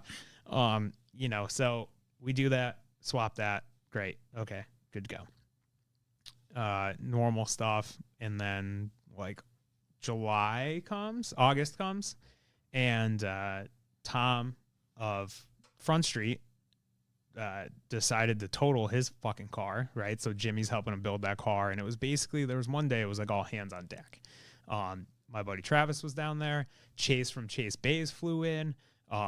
Josh from Front Street's there, like the normal Oaks Garage crew. So, Jimmy and Spoon and Jordy and everybody. Frankie Beans came up. Myself and Amber went down there and we're helping out, and we leave and whatever. So the next morning I go to get in the 240 and it cranked no start. And I'm like, okay. And I'm like, whatever. Just who fucking cares? Get in the Z, go to work, start playing with it that night. I'm like, this is weird. Like, why isn't my fuel pump priming? I melted the wire off of my fuel pump relay, like the power wire coming from the battery. Okay, no big deal. It happens. It shouldn't, but whatever, it does. It's right in the trunk, so it's a very easy fix. Crimp a new terminal on, good to go. Car fires right up. But when you would do key on power, my tack would go bullshit, and then you would hear the boost solenoid just like rapid clicking. Yeah. And I'm like, that's weird. This is all getting really weird. Yeah, trust me. So, like I said, my buddy Travis lives like less than a mile away. So we just ride BMX bikes over to each other's house all the time because, you know, we're adults with fucking cars. We ride BMX bikes over. And so he's over and he's like, we like take out my laptop, plug it into the standalone. And he's like, why doesn't your TPS have power? And I'm like, I don't fucking know. So go in the basement, get a spare TPS. We tried everything. 2 TPSs, we're jumping wires. Like I'm cutting off connectors and crimping different pins on. Like try a 3rd TPS. Try a different throttle body. Like, okay, something's not right. So we're like looking at it and I'm like, we drew the conclusion that the 5-volt source in the standalone died. Okay. Well, it's an AEM V2, which had since been discontinued. They discontinued the entire line of AEM V2s. They also discontinued service for that product. There's only one company in the country that services those. It says estimated like 2 to 3 week lead time after, you know, so they basically have to accept your order. Yep. Ship it to them. It was like we'll just say a $200 minimum charge, no matter what the problem is. And it only goes up from there. So I'm like, okay, sick. So I write them an email. This is like Monday night. Friday, I'm leaving for Subi Fest, Chicago, and I haven't heard back from this company. I'm like, I doubt I'm going to hear back from them over the weekend. And I'm like, well, I basically have to make the choice. Am I going to get it fixed or am I switching platforms? Came back Monday, ordered a Haltech 1500 Platinum and a flying lead harness and said, guess we're embarking on this fucking project. And so I then built a entirely new engine harness. I took out the whole, on a factory 240, it plugs in on the driver's side they call it the SMJ box, the super multiple junction box for the nerds. And it runs around the front of the car. Super multiple. Yeah, it's fucking insane. It's this big white box with a bunch of pins. It sucks. It runs out along the fender, across the radiator support, and then the backside, and then it basically connects to the ECU at the passenger footwell. Well, if Nissan had any taste, they would have hit it all under the dash, wire tucked it fucking for you. I did that, 10 years ago. And I've always wanted to like gut it and just take out all the shit I don't use because like the factory pop-ups have 2 of their own relays. I don't have those. Yeah. So I don't fucking need the shit. AC has relays. I don't need that shit. There's so much of it that it was just like this rat's nest and it's hidden by the dash. So who cares? So like the intelligent being I am, I took on 2 massive projects at once. Yeah. So my main train of thought was get everything out and then one at a time. So I do the chassis harness. I make sure all of my functions work. I have it plugged in. There's just like pictures of me like laying on the floor. There's like 10 feet of wire coming out of the car, like 10 feet of wire in the car, like Amber's at my house, just like shout out to her because there was one weekend I worked on the car for I bet 18 hours and didn't talk to her. She was just there. She was playing with the neighbor's cat. She's laying in the front yard. She's hanging out. She's fucking cooking for me, just like treating me way better. Baking these cookies. Yeah. Treating me way better than I should be treated, for sure. In reciprocation for basic silence and me being mad. Right. So I finished the chassis harness. Great. Okay, now it's time to do an engine harness. I've never done an engine harness from scratch. Yep. It's pretty easy once you get started. Haltech also makes it pretty easy. So you can open the Haltech software and basically assign all your functions and it tells you what color wires to use. So it was for me, it was like separate, these are the wires I need. These are the wires I don't need. Take all the wires out I don't need. Okay, cool. Now let's separate these to where they have to go and label them. Okay. Now do I need power? Do I need ground? Whatever. Okay. And then you have it basically laid out. And then it's like, okay, put it in the car, cut it to length. Now pin it all, label it, make it look pretty, and put the connectors on. And you're fucking done. Yeah. It's tedious, but it's not difficult. When you look at something where most connectors have 3 wires, and if it has 3 wires, chances are it's power, ground, and signal. Like, I like to think most people can do it. If you can't fucking handle that, maybe you shouldn't be doing it. And that's okay. It's super intimidating for people sometimes. Yeah, like I had never done it from scratch, but I had extensively modified my previous engine harness. So I was like familiar, and I've pinned a shitload of connectors. Yeah. So that didn't scare me. But like, I will 100% tell you, like, the first time the car ran, I was like, I can't fucking believe it. Like, I can't believe I did this much and it just worked.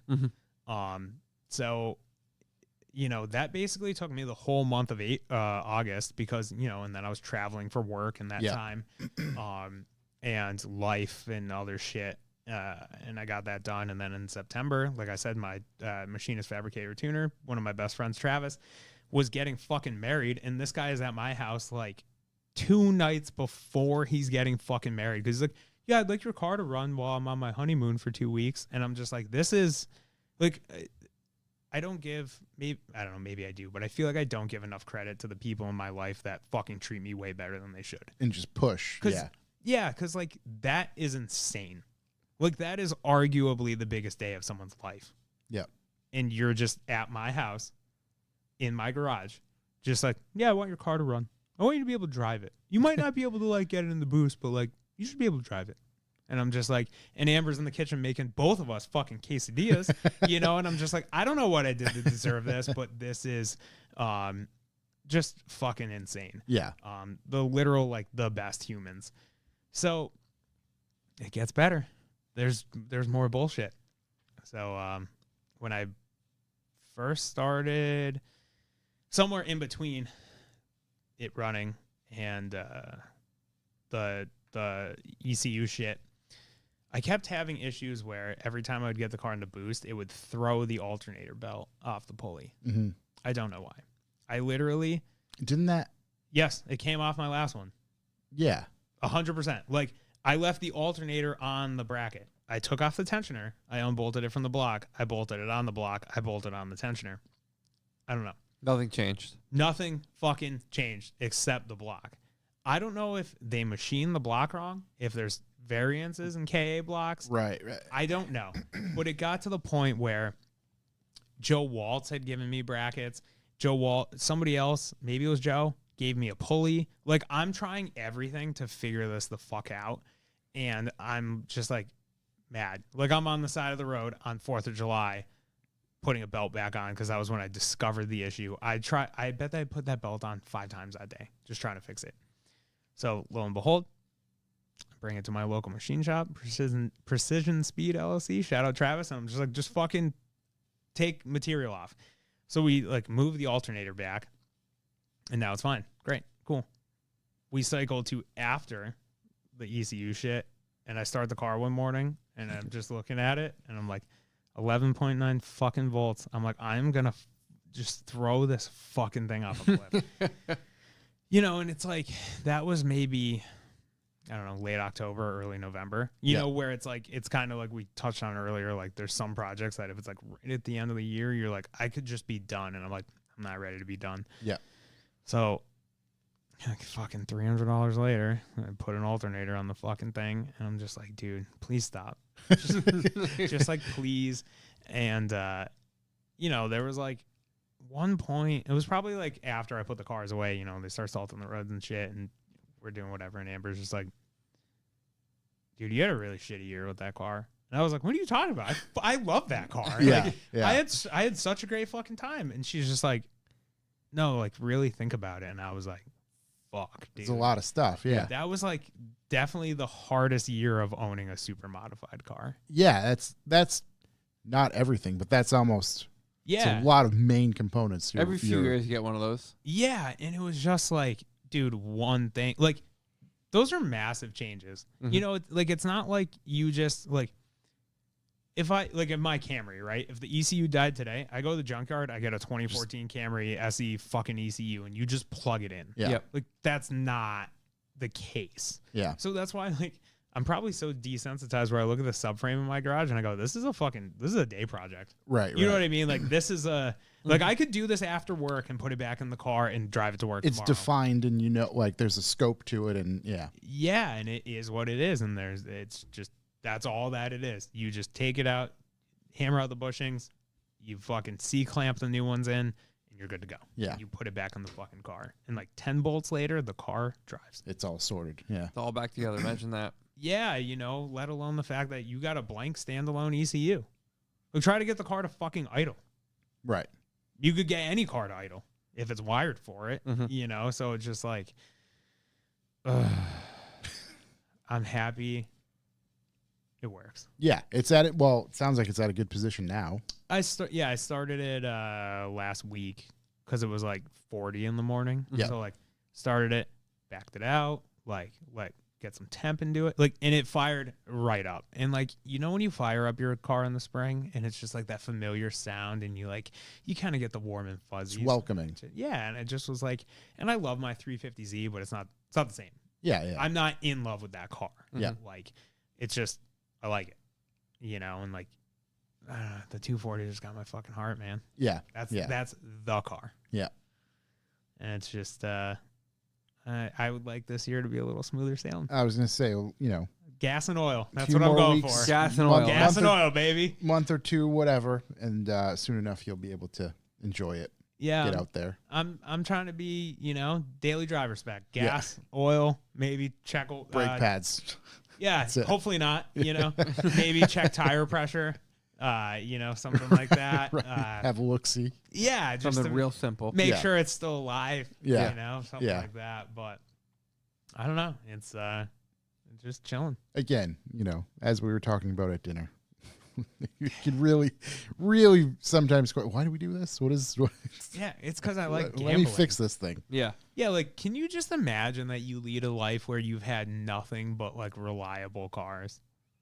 Like you've never just like been like, oh, I'm getting in the fucking jalopy in the morning. You know what I mean? Like I used to say it all the time. So I used to work a job in manufacturing where I worked 6 a.m. to 2:30, and there'd be days that like I would leave my house at 5:11 a.m. and like there was just days I'd be like, fuck, why did I drive the 240? But then at 2:30, I'm like, this is the greatest. This is the greatest thing mankind ever invented. I have the greatest car that was ever modified. And I have made Yeah. the best decision of my life. yeah. And then tomorrow at 5:12, I'm just like, well, that tree looks pretty good. Yeah. Mine was often the I hope it starts. Like, Yeah. because a couple of my Volkswagens just had a problem. Like, yeah, it just elected not to start this time. Get about 10, 15 minutes, it might start up. So this is a story it will forever get brought up, and it's the funniest. So I know you guys know Joe Mosier, and if you know like Henry Gomez, and a couple of those Volkswagen guys. So Henry was getting married, and a bunch of us were hanging out before the wedding, and we were all like, oh dude, we'll drive our cool cars, so I drove the 240. And it had this issue. This was, again, like 10 years ago. Like, the car was still flat black. Like, it was the first summer I was driving the car. And it had an issue with the ignition switch where, like, it would just click, but it wouldn't do anything.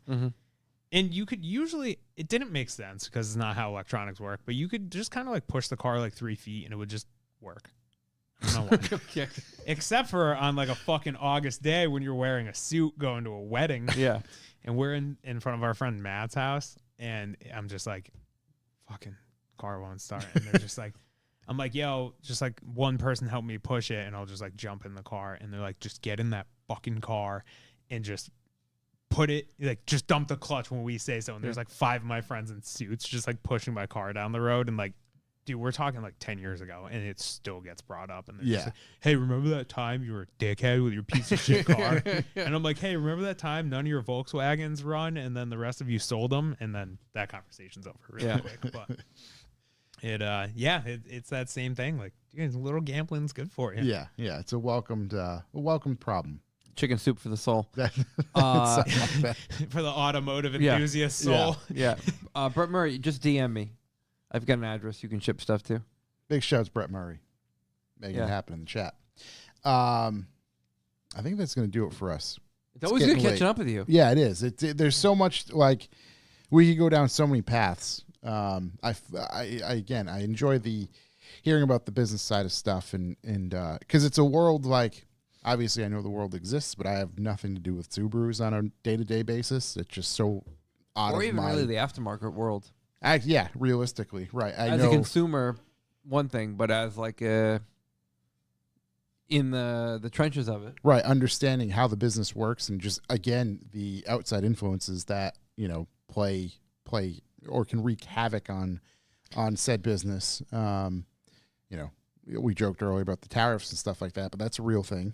That could come into play, especially with parts all over the world, essentially. Yeah, what I think, I don't like. I touched on this kind of earlier while we were, before we started this, but like I'm not a political guy. Like Yeah. I stay out of it. I'm definitely like a tinfoil hat punk kid where I'm just like, whatever they're telling you isn't the whole story. So you know what I mean? Like, Yeah. why pay attention to the whole story? Doesn't right? matter where the lies are coming from; they're still lies. Yeah, exactly. So, whatever. So yeah, shout out to Matt Lee in the chat for meeting him when we both had Subarus fucking eons ago. Matt and I met on like CT Subi, which is another fucking, long gone forum where the owner at one point told me I was a cancer and banned my 4th account after I called him the C word. But that's Sounds like you had a strong presence in that forum. yeah, I used to be fun. I say it all the time. That was before I was a professional. One of the things I actually had a recent tariff conversation with people, and my strong point was like, hey, what a lot of people don't realize is that if you're on the side of things that are like, well, we're gonna increase the import prices of outsourced goods so high to really shine light on American-made businesses. That's a great idea in principle until the American-made product uses outsourced fucking materials. So, like, if you're looking at, like a fabrication, like your favorite fabricator, right? Maybe they sell a turbo kit, whatever that is. It's made in USA, whatever it is. If they use materials from Vibrant, who's in Canada, and there's tariffs on that, guess what? Right. All of the prices of your favorite products just went up. Yep. That goes for any raw material. So it's just like, I get the gist of it, but like when the prices of everything goes up, and then it gets like this. If you are, and we touched on this at dinner, if you are a business owner and you are going, hey, I'm in a similar space at, I'm a fabricator, but I use American source materials. So my cost is not increasing, but the competitor's cost is. Why wouldn't you raise your fucking prices? Like, you know what I mean? If the opposing competitor has to raise their prices to keep their margin the same. Mm-hmm. Yeah. And I think that's what happens with a lot of stuff is they seize the opportunity. 100%. And that's, Yeah, like, dude, you're telling me that at a different time, when there was some shit going on in right, the world, yeah, perhaps, that you're telling me that like they didn't have more toilet paper in the back, or are we just creating these, these pseudo false narratives to justify the increase, if you will. In like absolutely insane. So I'm just like, I'm very scared for what that does. Yeah. Because it does directly impact my job. Right. You know, and thankfully, won't know it's happening until it happens. Right. And as of right now, everything's kind of hearsay and like I said, literally changing by hour to hour and things like that. But yeah, I think we've reached a rough spot in social media too. Where, it's crazy how people are very much like, everyone's entitled to an opinion unless it's not mine. Unless it's correct. Which I mean, right. It's like, I'm a very opinionated person and my opinion's right. So fuck all of you. But like on a real note, it's just like, there's no discussion anymore. Yeah. Like it's way past that. It's just, and it's a level of ignorance that people don't talk about on the level of like, if two adults or even two kids have a disagreement and you talk about it in a calm, collected manner, you're both learning. Right. Because you're not even learning, like, while you may be learning an opposing view, whether it's fact or simply an opinion, you're also learning a human interaction. Yeah. You are learning about somebody else, and you are also learning communication skills, which people severely lack, after a a global pandemic where people were, forced to work from home, be on computers, et cetera, et cetera. I always say this and I'll stick by it. Some of my friends who did not graduate high school lack social skills. While I don't think that the public school system is something that benefited my life, if I got social skills out of it, it was worth it. There's at least a takeaway. Yeah. Yeah, and now it's basically just like, you like Orange Man? Fuck you. Right. That's exactly. Yeah. There's no right. Right. I recently saw someone who is in a close proximity of relation to me via marriage that was basically like, if I see anything like or anything I don't like, I'm going to exile you from my life. And it's like, cool, man. Like have fun living in your fucking, your perfect fairy tale world. Right. Like, Right. If you want to just ignore the facts that like there are things that are going on that are out of your control. There are things that are going on that you might not like, regardless of who's in the office. That shit occurs every day. Right. And the other thing is just like, oh, cool, you're going to cut yourself off entirely from being open to learning new things. Yeah. Or again, disagreements aside, just in general, like, oh, Yeah. there's beautiful things that come out of bad things from time to time. Beautiful dogs. Beautiful dogs. Yeah. Beautiful dogs. So yeah, it's just, we live in a wild fucking time, and unfortunately, some of the things we're just here with Wild Steve. that's true. Some of the things that we know and love could potentially change, and there could one thing. It's like, oh well, yeah, I want to support whatever, but there's ramifications to that. Yeah, I mean, as long as the price of cheese pizza doesn't go up, I'm kind of fucking on board with They it. use eggs. Oh shit, they use eggs, don't they? Fuck, eggs are involved somewhere. Wild Steve, thank you very much for coming to hang out. Thanks for having me. Truly always a pleasure. I hope we get to cross paths more this summer for sure. Obviously, like as Corey said in earlier, open door policy. Anytime you want to come hang out, we'll always have a seat for you. I We're love here. that. Thank you guys so much. Bring more Yeah. cookies. Yeah, Thanks for hanging, yeah. These for sure. dude, she takes requests. Yeah. So it's just like, next time, or maybe be like, hey, I've been thinking about biscuits a lot. Like, dude, Should you do scones? Oh boy. she's probably listening. I'm trying to get sconed. Corey wants scones. I'll UPS that shit. Oh I my don't God. even care. You know what? Blueberry scones with the crack on top. Oh, dude, I'm in there. There we go. I'm That's in it. there, I think yeah. that's a lovely place to stop. When that gets dialed in, you let us know you come back. Yeah. Yeah. Yeah. I'll Hopefully tell the you what. weather's warm enough. You shoot my 240, you get baked goods. Bring, Oh, there we bring go. Corey, We'll make bring that Chuck. happen. There we yeah. go. I'm Yeah, in. we'll bring it all. You We'll can bring try, it all together. You can try my cheese pizza, There we go. Yeah, perfect. but that's drive the fun cars out. Yeah. Make a day out of it. I think, I'll I bring think the Civic. that sounds like a great yeah. day. Yeah. Sounds like a wonderful day. Yeah, we'll hang out. We'll get Peter out. Yeah. Look, she's in the chat. He we can go. taste test them. So There we go. There you go. Might have Perfect. blueberry Blueberry scones. Scones are in the mix. I'll let you know how Yeah. they are. I'm in. Zach Floss is in as well.